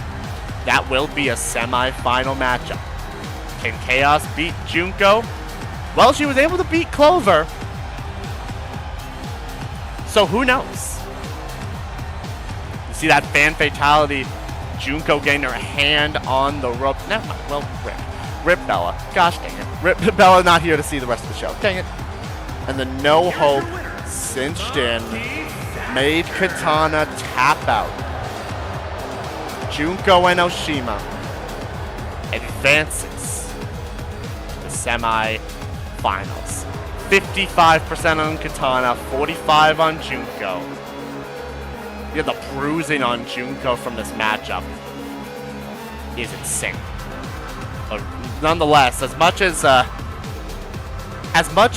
people probably don't like it, congratulations to Junko, you're on the semifinals. And we must continue on ourselves. Because now, the world champ is in action.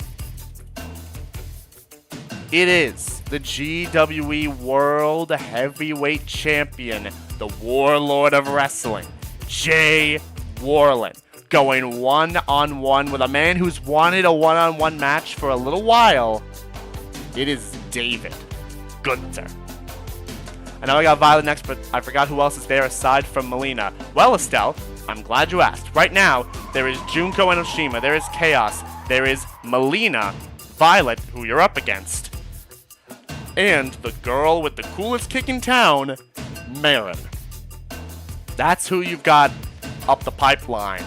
Which, I mean, considering the fact that Junko and Chaos is a semifinal matchup, you beat Violet, you've either got Marin or Melina to deal with in the semifinals. But right now, it is Jay Warlen, it is David Gunther, it is one-on-one.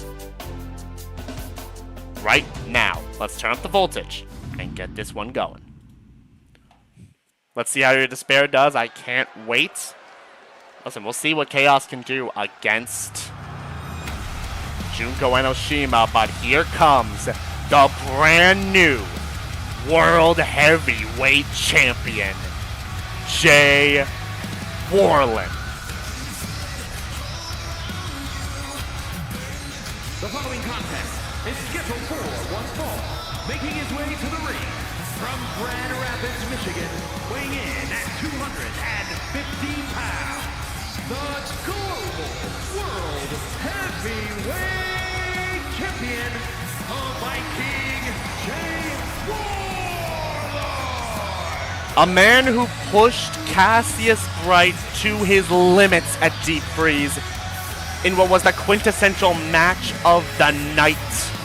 Jay Warlen, Cassius Bright went toe-to-toe in the main event of Deep Freeze. A back-and-forth contest saw Jay Warlen pick up the win over Cassius after 3 Warpath kicks to the face of Cassius. And now he holds that World Championship. The real question is, how long will Jay be able to hold that title for? Next week, he's got his title defense, his first title defense against Ryuji Skull. After winning a fatal 4-way #1 contendership match at Deep Freeze, Skull gets Jay Warlen next week at Rain Check. But tonight, Jay's not focused on Skull. He's got to be focused on this man right here. It is David Gunther. From Atlanta, Georgia, weighing in at 239 pounds, David Gunther. David had gone into the GM's office a little while ago requesting a one-on-one matchup against anyone. We haven't been able to get him on the card for a little bit because of everything else going on. Tonight, David gets that chance. He goes one-on-one with the world champion. Jay needed a warm-up. David wanted an opponent. So we make it happen tonight. And who knows? If Jay can retain over Skull and David can pick up the win over Jay tonight, you could very well see David giving himself a chance at that title in the near future. But in order to do that, he's got to beat Jay tonight, and that's no easy feat. David, good luck to you. Anyone that can beat Dad's a real fighter in my book, so I'm sure he'll retain. Goes Estelle. You'll love to see that confidence there. But right now, it's Jay. It's David. It's one-on-one. Here we go.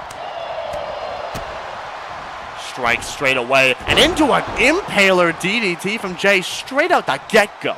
He is not messing around. He's showing why he is the champ.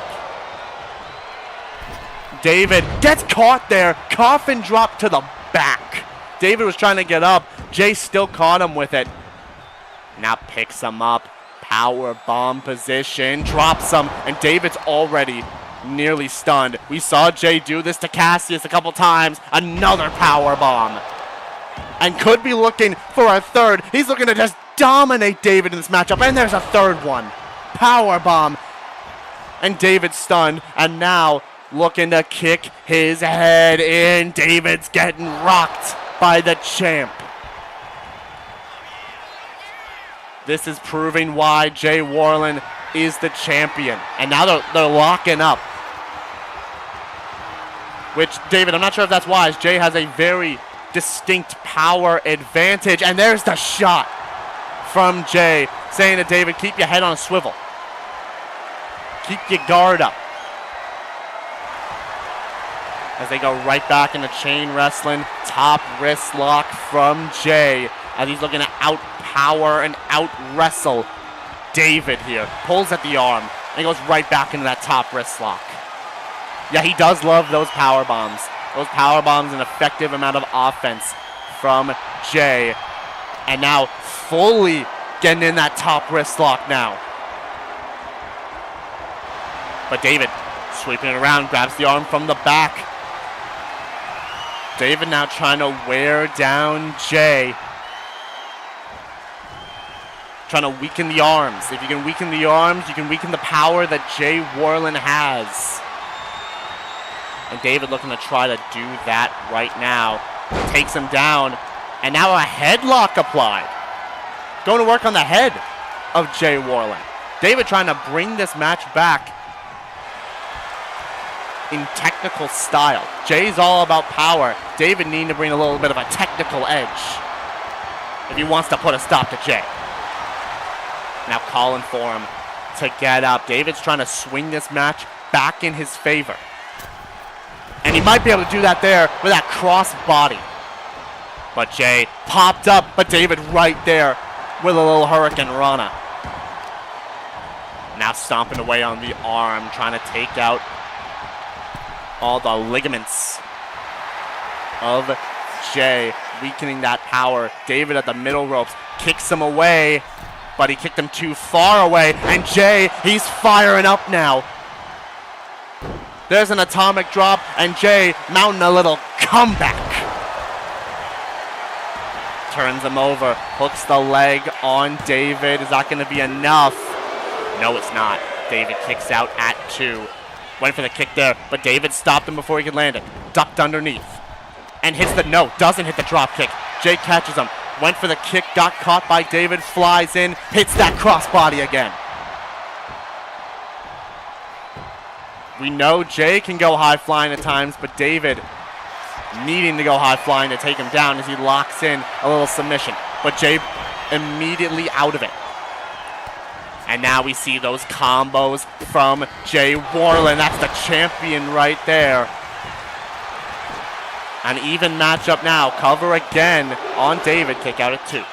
No resiliency burned just yet, but Jay looking to change that. Kick to the gut. Could be looking for that torn to shreds axe kick, and he's not done here. This is the move that put Cassius Bright away. Warpath delivered to David. Caught on the right on the forehead. David burns resiliency. And Jay flies in. Dang, elbow drop, twisted with it to land that elbow drop. Now goes to the middle ropes, senton right afterwards. And Jay, he's feeling himself. He's firing up. Big punch. And a knee to the face right afterwards. And this is what the champion can do. But David's shown what he can do. Takes him down, reversing that pressure. And a little ground and pound from David Gunther. And now went for the signature, but Jay counters it in spades. He's lifting him up. Canadian rack into the DDT. And now could be looking for a new move of his, that war-torn stretch muffler. Locked in. But no, he lets it go. He lets go as Jay's sizing him up.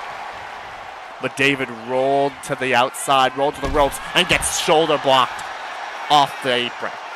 Champion so far, been showing off his prowess. The upstart not able to respond.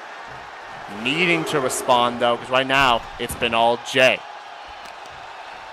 David was able to bring it back for a short while. But now Jay looking to dissect him. Going to work on the arms now. On the outside. Dropped him. Dropped the arm down. And Jay now tosses Gunther back into the ring. Not Gunther as in the ring general, but David Gunther now looking to fly. Jay hits that kick, and that could have just knocked David clean out. Cover on David, and it did. Jay Warlen knocked him out with that kick. Picks up the win over David. There is that championship that he holds. And wait a minute. Skull.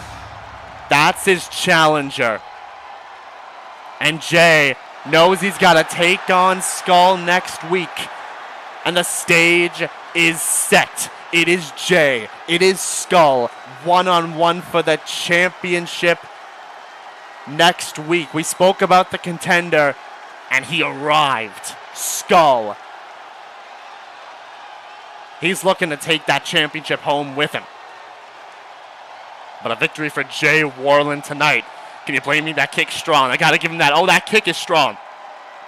That kick is strong. Jay is a very strong man in itself. 87% on Jay, 13 on David. Jay picked up the win and sent a message to Skull saying, if you want to take this title, you got to give me every last ounce of fight. A TV non-PLE title defense. Well, can't wait to see it. Yup, rain check is those 5th weeks of the month where we see some title defenses go down. What happened? Okay, thank goodness. I thought I accidentally restarted the match. It did not, though. We move on now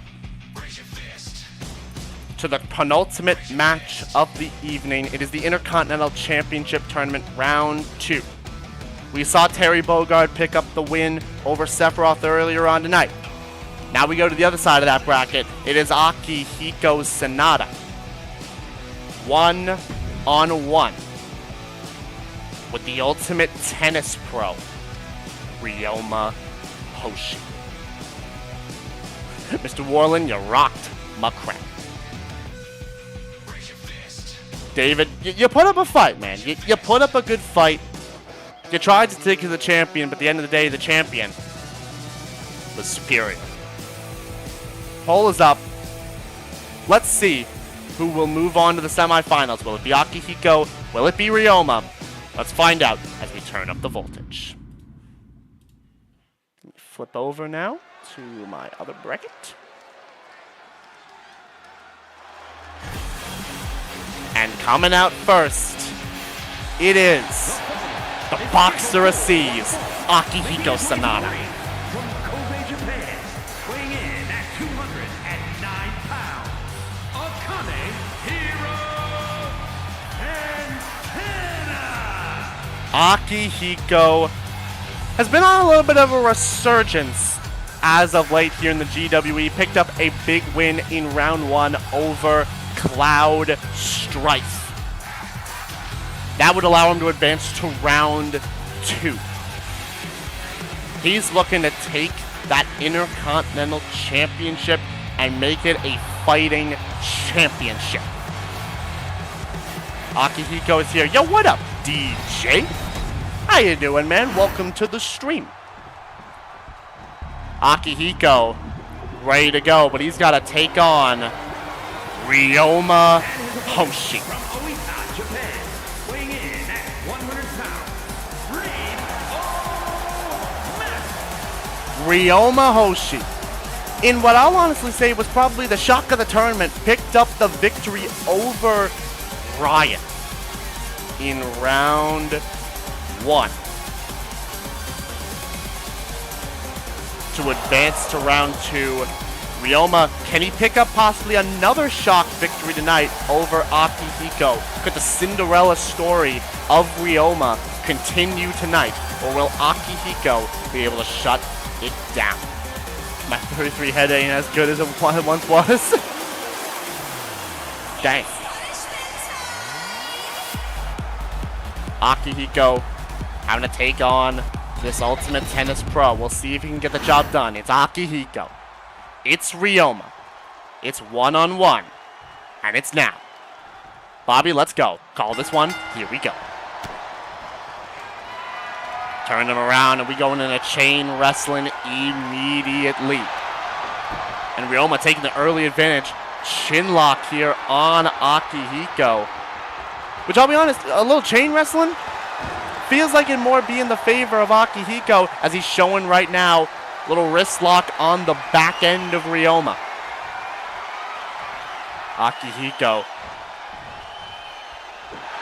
Little martial artist of his own right, little boxer. Is this like the women's, where the winner here fights, I assume, Terry? It's actually not, Estelle. They are on opposite sides of the bracket. So Akihiko and Ryoma won't be facing off against Terry in the semifinals. They could face off against him if both Terry and one of these two make it to the finals, but at least for the semifinals, they are on opposite sides of that bracket. As Akihiko with that top wrist lock taking Ryoma down. If you're too old, there's no hope for the rest of us. Oh wait, yeah, he ain't. Akihiko not too old in this one. This man trains against bears for fun. I got my money on Akihiko. Gotta respect his training, says the champion. Oh my goodness! Yo, you just said he trained against bears? Did he do that against bears? Can you just toss Ryoma about almost like 10 feet in the air? So this is Joshua's 2 potential semi-opponents recording this match then. Yeah, this would be if Joshua can advance to the semifinals. He could face off against one of Akihiko or Ryoma. Well, he would face off against them if he can make it. Locking up.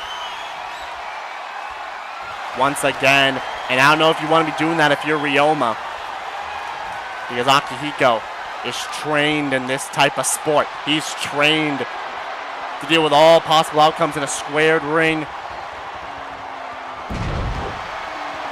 or in an octagon or whatever he might be in. He knows what he's got to do every single time when it comes to fight. Cover on Ryoma, kick out at 1.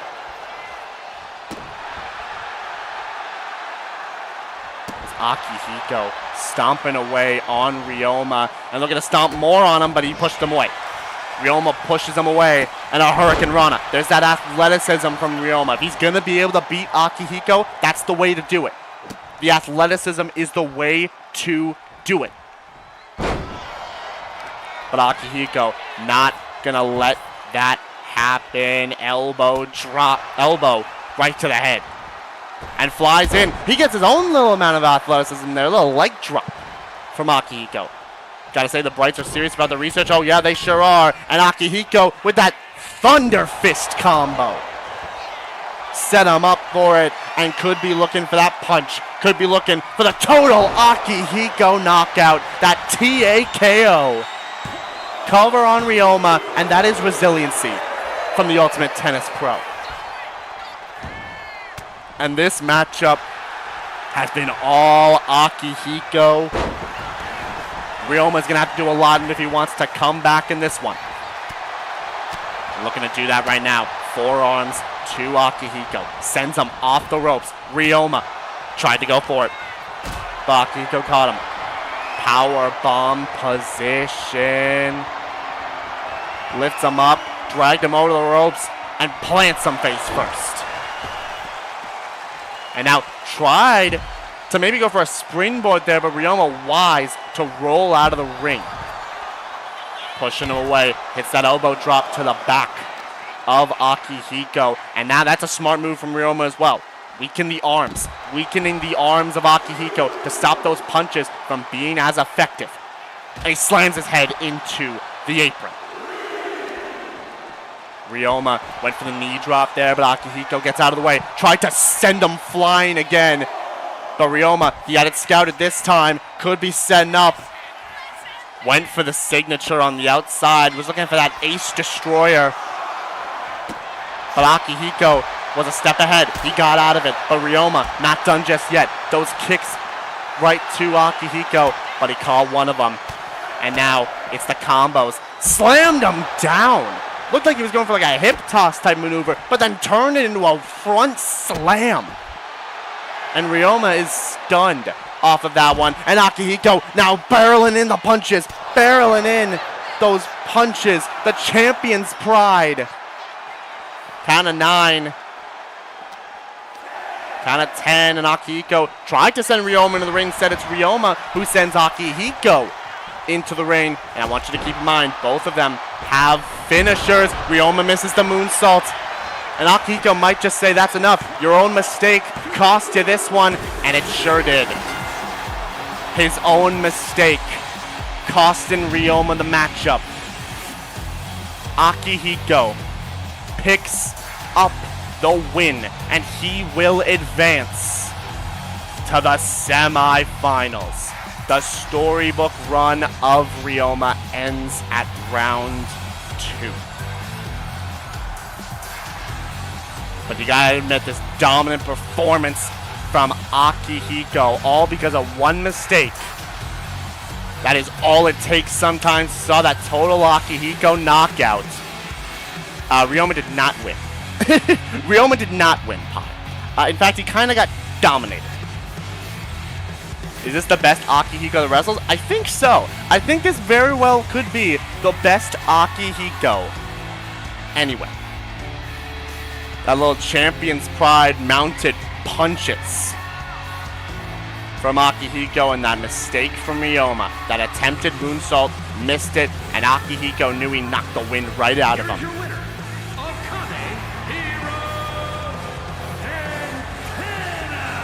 Ryoma got dominated and wasn't by me. I'm sobbing. Akihiko will advance to the semifinals. 55% on Ryoma, 45% on Akihiko. Wait a second. Yeah, wait a minute. What's that supposed to mean? We really did lose almost all the WE regulars in both tournaments. We sure did. Gotta say, I'm rooting for Akihiko in the tournament. I respect his work ethic, and he's shown to be great in the ring. Vote of confidence from Jay. We'll see if Akihiko can go far in this tournament. He's gonna have to deal with either Sanji or Joshua Bright in the semifinals. And y'all, it is about that time. It is main event time. A spot in the Joshua Bright. Joshua Bright. The son of Cassius Bright. A spot in the 20s in the upcoming Rumble pay-per-view is on the line. It is Gojo. It is Kokichi. It is Ryan. Come on. No, that's not how you spell Kokichi. There you go. It is Gojo. It is Ryan. It is Kokichi. It is Jacob. All the Bright family, not the... Oh no, Estelle's in here too, Pi. They're all here. All of the Brights are here. The GOAT Estelle is here. Don't you worry about that. She's in the IronHeart Championship tournament, actually. Joshua wanted me to say this for him. Sanji, I've heard of your reputation in the streets, the Straw Hats. You may be an excellent chef, but I'm ready to deliver a course you won't forget. Yep, Estelle is here in the GWE. It is Gojo, it is Ryan, it is Kokichi, it is Jacob. It is Nathan. It is Pi. It is Splendid. And it is Eggman. The EST herself? Yeah. She's here. Estelle's in the IronHeart tournament. Not on this show tonight, though. All of the Estelles are here. Let's see who will be able to get this chance. This battle royal for a spot in the 20s. In the Rumble. No choice is made. They are just given a number in between number 20 and number 29. It is time for the main event of the evening. Who will get that coveted spot? There's only one way to find out, and it's to turn up the voltage and get this matchup going.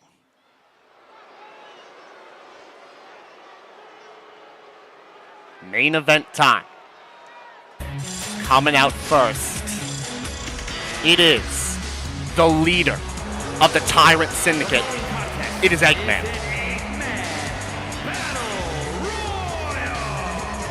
Making his way to the ring, representing the Empire of Pain. From Mustache Mountain, weighing in at 343 pounds, Dr. Robert Nick. Eggman is here for this matchup. And I'm also going to keep it in mind, y'all, just a quick reminder from whatever the heck the GM showed me. Apparently there is whatever that flyer thing was. Whoever this Ringmaster guy is apparently is supposed to be in this battle royal. I don't know if it's any of these 8s or if it's just some random person. At least for right now, it does not look like it's Eggman.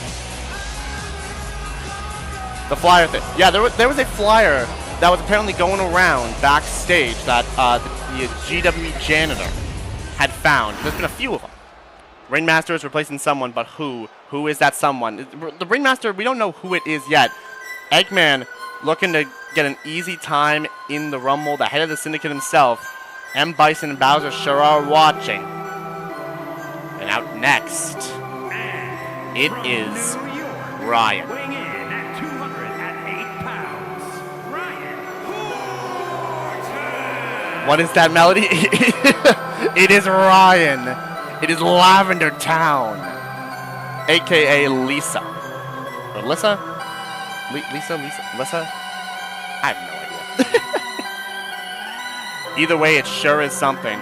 Flair apparently has a feeling it's one of the people in the match. I'm not too sure yet. Maybe they are, maybe they aren't. Who knows? Lavender Town. Lavender Town Syndrome. Ryan is here. He has been, let's just call it that, a menace. An absolute menace. He's been dropping people on their heads, left, right, and center, with that Neon Lights pile driver. He had a matchup at Deep Freeze a couple weeks ago in an Extreme Rules matchup against Jacob. And let's be honest, thankfully, Jacob was able to pick up the win over Ryan and beat him. I want you to keep in mind, there is still that clown on the back of Ryan's sweater. I don't know if that implies Ringmaster or not. I'm here. Jacob, perfect timing, man. Welcome on in. The fact that Ghost is, pardon the pun, scarily good at wrestling is quite interesting. Yeah, it's very interesting, to say the least.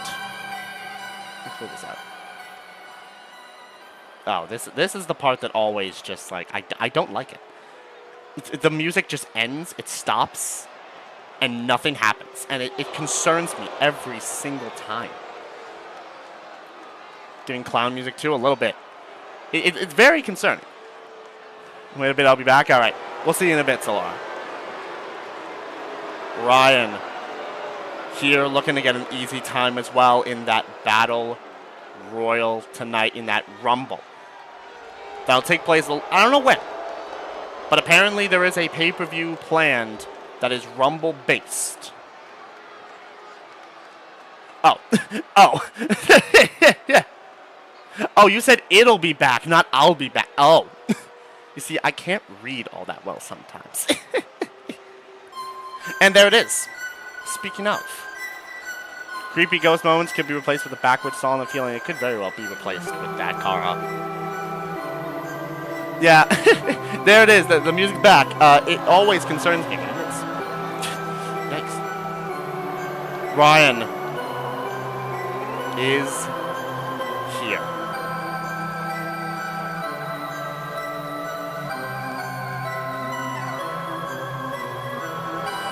Came up short at deep freeze. Let's see if the Ghost can bounce back and win this matchup to get a spot in the 20s. If he's going to do that, he's got some tough competition. Because out next, it is Nathan Karatoshi. The Lavender Town theme gave me inspiration for something with the PWF. Oh, shoot. Well, there you go. Yes, spoken. Weighing in at 187 pounds, Nathan. We haven't seen Nathan in a little while. The last time we saw him, he was in a tag team match with Cloud, taking on, I believe, Sephiroth and Ryoma Sukuna. They were not successful. A lot of things happened in that matchup. I don't like to talk about what happened in that matchup. It kind of turned into a murder. But Nathan, he's back. He's taking a little bit of time off. He's come back stronger, potentially, and now looks for a great opportunity. He can win this matchup. He could get himself a good shot at winning that Rumble. Yep, as you said, our mysterious man. I can't listen. I read the tag, not the question mark. What am I doing, man? It's been a bit since we've seen this blue dude, says our mysterious individual. No, I can't read this. What is going on? It's this late. It's not even this late. It's not even late for me and I can't read. What is happening? Nathan in this one tonight. And he went up against Sukuna in his last matchup. Here's a man who knows Sukuna all that well. at 194 pounds, It is Satoru Gojo. Can anyone be in the Rumble? Well, there's only 30 people who are in that Rumble, Leia. So, is Kokichi as that guy? Kokichi could very well be that guy. I mean, Kokichi... Listen, it is Kokichi. We never know when it comes to that man's. Unless someone legit got taken out of this match and replaced, it could be Kokichi. But right now, it's Satoru Gojo. And Chaos is having a great time. Satoru Gojo, the honored one, looking to bring his best into this Rumble. Half the field's normal so far. Yeah, half of the field is pretty normal. I've seen no indication of a ringmaster just yet. So I think we're, at least right now, there's no ringmaster, which is kind of good, kind of not. Well, speaking of the next competitor in this matchup, it is Kokichi Oma. from Kamakura, Kokichi has arrived. Been a little while since we've seen Kokichi as well. He had an opportunity to become the first ever GWE World Champion against David, against Cassius Brights, and against, I believe, Kazuya Mishima. He was not successful in that matchup, Cassius was, and that allowed him to become the first champion. The souring grape, says our mysterious individual. Wyatt stank. What do you mean Wyatt stank? That's the guy. That's Kokichi Oma. The ultimate supreme leader who was successful. Oh, that's what you meant. castles. Starting to think Splendid got replaced, maybe? Maybe? I mean, Splendid's not out here just yet. There's still a few competitors left over. The romantic love is you. We know it's him, we can tell by the stench. Dang, what do you mean with the stench? That's crazy. Well, coming out next, it is Jacob, the man who put away Ryan at Deep Freeze, and they're back in the same match again. Could we see them immediately target each other? It's giving expired. Done. From another time, He has actually made it. 240 pounds, Jacob! The White Knight, according to Dusk, the man who put away Ryan at Deep Freeze in an Extreme Rules matchup. Jacob looks to build off of that momentum and get a spot in the 20s at the upcoming Rumble. That leaves two. That leaves Splendid and Pi, who's still left over. I'm starting to think that Ringmaster thing might have been a facade. It could have been. Maybe that is the case. Maybe there's been just a complete facade. Maybe the Ringmaster ain't even here. Maybe there is no Ringmaster. Who knows? Jacob is here. Unfortunately, he's got a lot more competition. I highly doubt he'll actually win. Jacob's got 7 other competitors he's got to take on, but who knows in a Rumble, in a Battle Royal like this.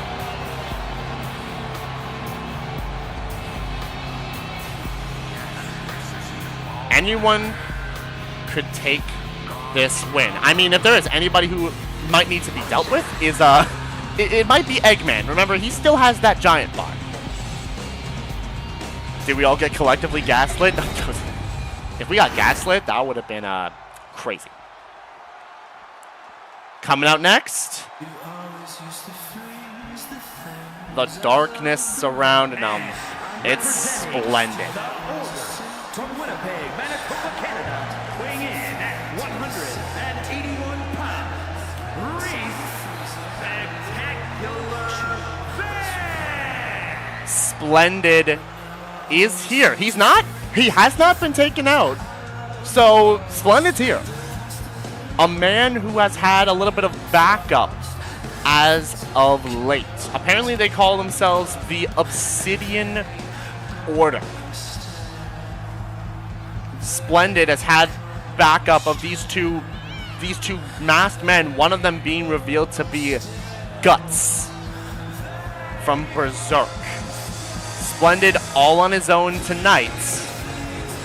Yeah, sums up. Splendid's here and he's normal.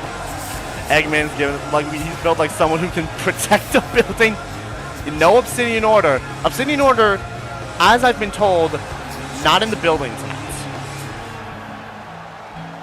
Not in the building tonight. Well, I mean, that's 7 people, so that does just leave Pi. So maybe the Ringmaster thing just wasn't a thing. Maybe just what... Yo, Pi, that's some music. Pi, that's some music. Pi changed up his theme? We got new music, y'all. This is new. Pi... Huh? What the... Oh, if that doesn't give Ringmaster, I don't know what does. What in the world is that, Pi? That isn't Pi. I mean, it looks like Pi. It is Pi. Pi? Are you... Is Pi actually the Ringmaster that we've been seeing this whole time? I haven't seen him in a while, so I guess that could very well be the case. He's come down on like on a stage through the smoke. What is that in his hand? He got a whip? He got a whip and a glove? Alright. Pi just trying stuff lately. I kind of love it. I knew those notes looked familiar. I just didn't click it that they were yours. Yeah, hold on. Let me look at those notes real quick. I gotta look at them real quick. You have been invited to join the Grand Spectacle. No rules, no restrictions. Be a part. Oh my gosh. Yo, be a part was spelled wrong. Be a part was spelled B-I-A apart. Be a part of the show. That's the Ringmaster. This son of a gun. Yo, that was no typo. He meant it. Wow, this explains so much. Pi. Right underneath our noses. This man is the Ringmaster. Circusy, awesome. Kind of reminds me of Friends 3 to trope, but my White Knight still win. This goes Dusk. Yeah, I don't think any of us would have gotten that. That is some good stuff. Clap that up for Pi, by the way, y'all. Good work. Good work, man. I despise it, but it's so good. Listen, I think everybody despises how good that was. Pi, you get your 10s. Well played. Well done. Pi, this Ringmaster is here. Can he back it up?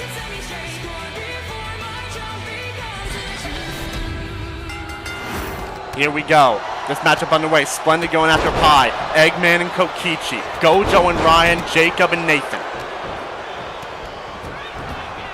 Pairing off here as Ryan now tried to... Oh, Splendid tried to get a kick in, but it gets caught. I'm absolutely not backing it. The Pi went for a kick there. I got caught. As now, Jacob right after Ryan. Of course, they're going right after Ryan. And Nathan dropping Gojo. As Splendid going after this Ringmaster that is Pi. Nathan. Yeah, I will keep it in mind, y'all. Eggman still has that purple bar. So, no matter what happens, that's still a threat. As Jacob tosses Splendid across the ring, and Eggman, with that bald head of his, taking down Kokichi. Pi's completely whipped on the inside. As Ryan and Splendid now going at it. Reversing the pressure. Nathan and Gojo on one end, Eggman and Jacob on the other. And now Kokichi getting caught. Splendid with a drop kick to Pi. And now Splendid tosses Pi into the corner. Tried to eliminate him. Pi went for that kick and Splendid was able to move out of the way. Need Kokichi and Eggman out. Well, they're going after one another right now. As Eggman with a little hammerlock lariat to Kokichi. As Gojo now taking it to Jacob. And Pi gets super kicked by Eggman. With the purple bar nearly gone, by the way. That purple bar nearly gone, and now it is gone on Eggman.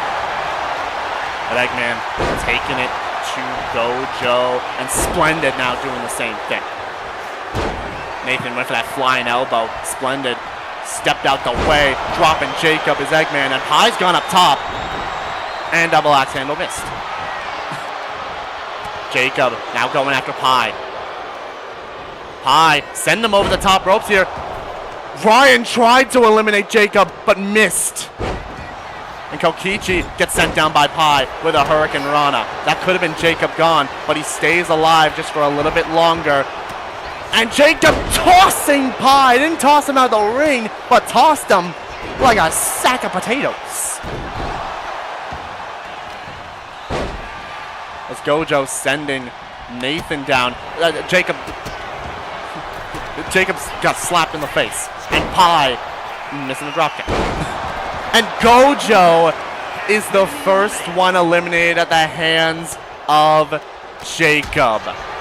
Gojo, the first one out, he will not be getting one of those spots in the 20s.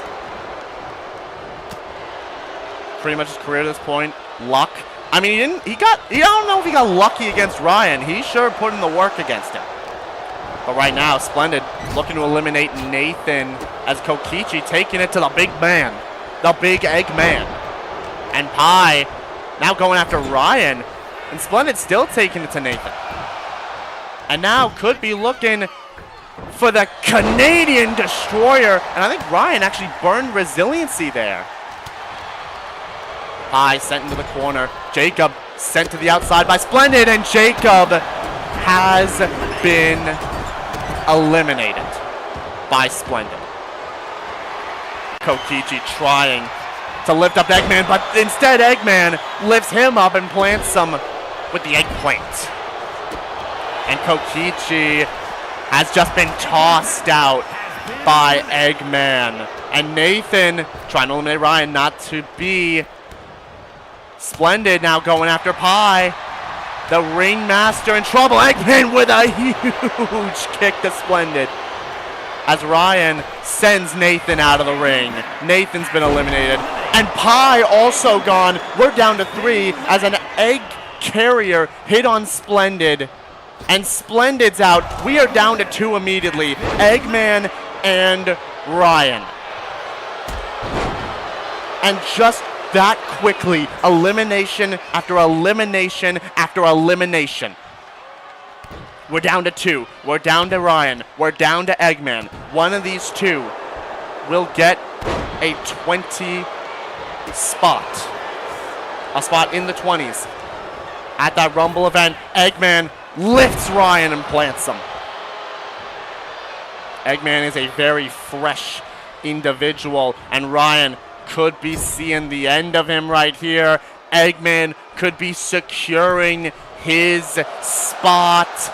Turns Ryan over, and Eggman wins.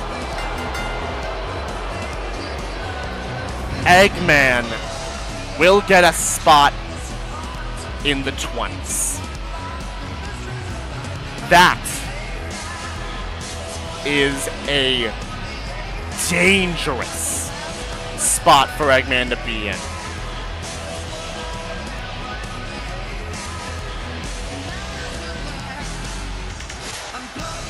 Eggman will get a 20 spot in the Rumble. That Syndicate, he is a problem. You see that Splendid eliminating Jacob. And then you saw the eliminations rack up. Eggman would plant Kokichi with the eggplant, toss him out of the ring. Then Nathan would be tossed out by Ryan. Then would see Pi on the apron and would charge at him and eliminate him. Splendid then tossed out by Eggman. And after all that, Ryan falls as well to Eggman. Eggman cut on his bald head and all. Wins this battle royal.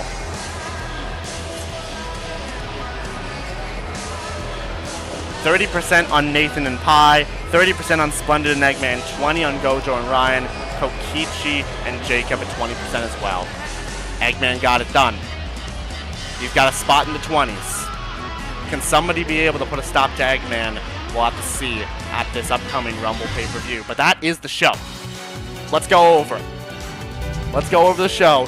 As we saw, first round matchup, Terry Bogard, Sephiroth.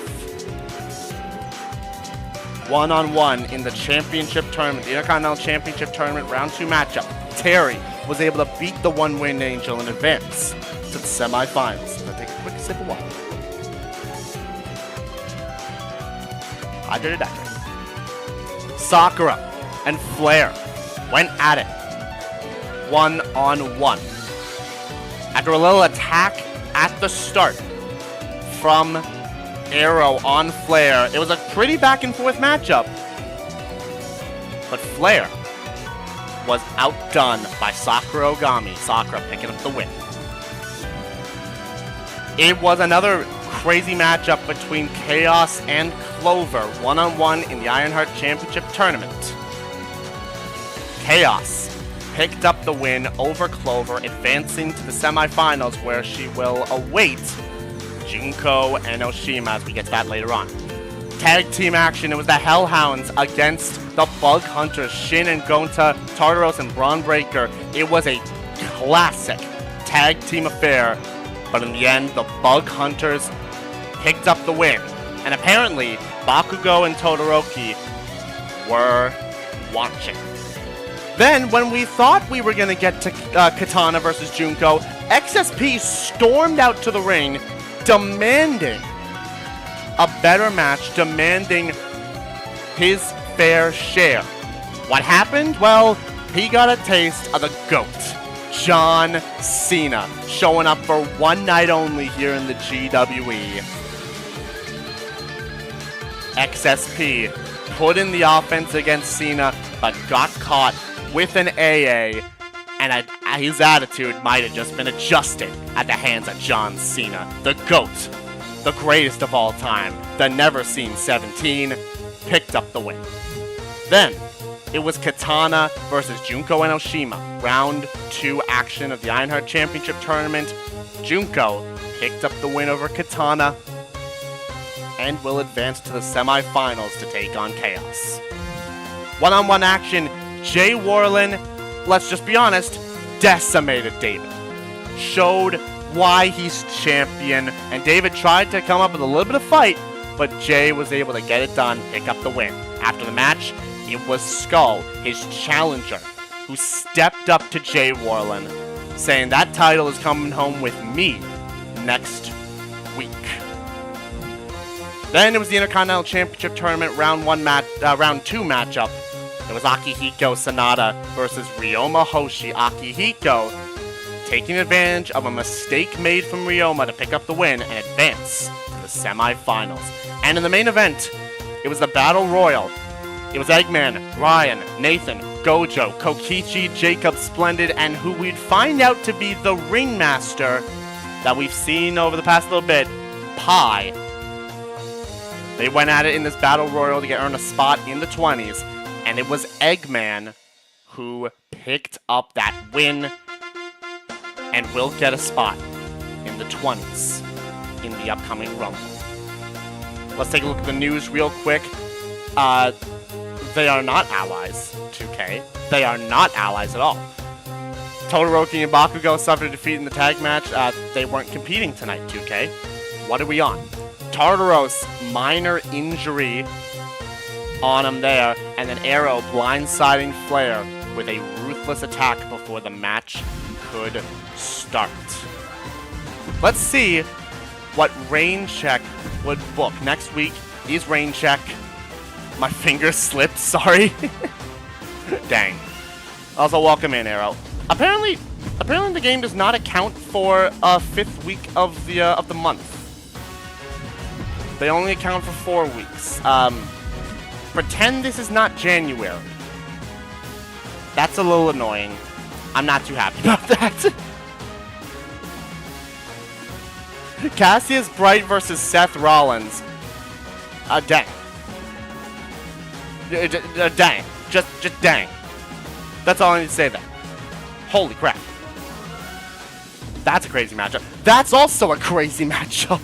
Liu Kang versus Deku. 1-on-1. Now that's a fun one.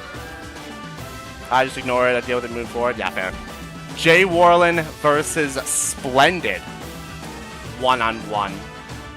Very interesting. Miyu versus the Ryan Shogun versus Julia. The former champion, the current champion, and then Miyu. Trying to weasel her way into that match. I see you. I see you trying to weasel your way in there. Oh! Oh! Oh, Kaito dies. Kaito dies the match. Kaito versus Roman Reigns. Ew, boy. A promo from Braun Breaker. Okay then. I was wondering why Splendid's model looked wrong, then I realized the hat's gone. Yeah, the hat is very much gone. A promo from Breaker. Oh, Flair versus Stephanie Vaquer. 1-on-1. Oh, Eggman versus Luffy. as well. The game wants Roman Reigns. The game sure wants Roman Reigns. That's concerning.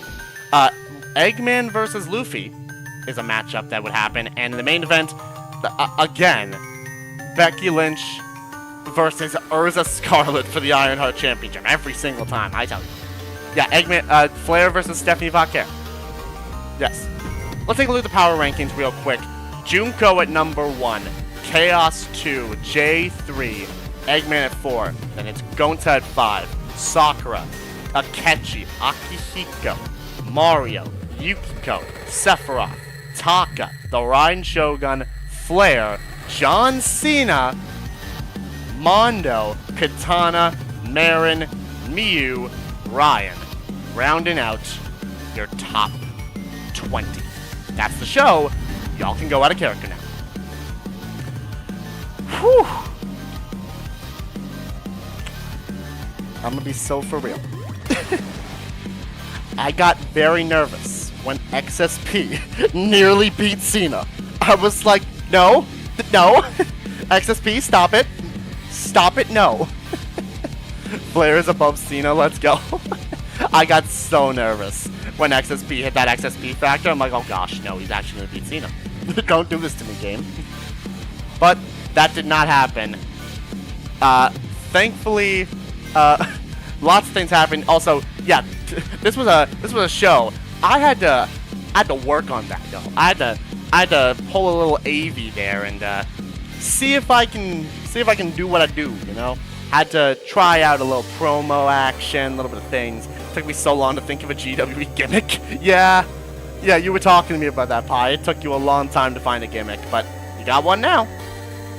And it is this Ringmaster. What are we going to see from this Ringmaster? I don't know. I'm going to have to find out. Let's see what Pie's got. I didn't know what I wanted to do because I refused to reuse a gimmick. And Pie wanted to try something a little different this time around, and so he's going for it.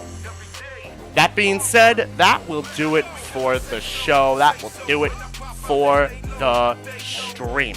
The way you pulled it off with the reveal was actually dope. Yeah, the reveal... Yeah. Oh yeah, you can finally say stuff from the server now, Pie. There you go. Now you can actually talk. I completely missed a hint because I forgot about the be a part of your name. Oh, listen, no. You weren't the only one, Ezra. I missed it. I'm the one who sent it, and I missed it. Pie RP better go wild. Feel free to screenshot. Anyways, that'll do it for the stream. Yeah, Golden missed it at first. Yeah, I straight up missed it. I was like, did he type that on like wrong on purpose? Like what's going on? Did he type that wrong? But no, that was the point. he did it like that for a reason. Anyways, I'm continuously keeping myself off track here. I gotta wrap this thing up. Thank you guys so much for tuning in to Monday Night Voltage again. We'll be back next week with Rain Check. We'll see Jay Warlen versus Skull one-on-one for the GWE World Championship. We'll see the Raiden Shogun one-on-one with Bayonetta for the Women's World Championship. We'll see the Twin Dragons versus the Blades of the Aegis 2-on-2 for the Women's Tag Team Championships. And plus, we'll see a whole lot more. We'll see a Women's Battle Royal as well, because of the fact, you know, we had a men's one here. We'll do a Women's Battle Royal next week as well. Yeah, Twin Dragons, Chie and Yukiko, are our current reigning and defending tag team champions. They are our current reigning and first ever GWE Women's Tag Team Champions. So, we'll see all that and more next week. Same time, same place, 6:30 p.m. Eastern Standard Time. Actually, no. No, I didn't say 6:30 p.m. Eastern Standard Time. When did I say? 15 minutes earlier. 15 minutes earlier at 6:15 p.m. Eastern Standard Time. Join up a little bit earlier next week because we got a lot to take care of. Happy early Pride Month. That was now flopped on my carpet. My cat is weird. It seems like it. Anyways, that'll do it for me. I'll catch you all next week for Monday Night Voltage. And until then, I'll see you guys later. Peace. Come along and throw your cares away. Why? Just why? Oh wait, my desktop audio was off. Y'all didn't even see it. Somebody pinged me on Discord, and the desktop audio was off this whole time. Shoot. Y'all just heard nothing. Just heard me go, why? Anyways, now I'm actually taking off. See you guys later.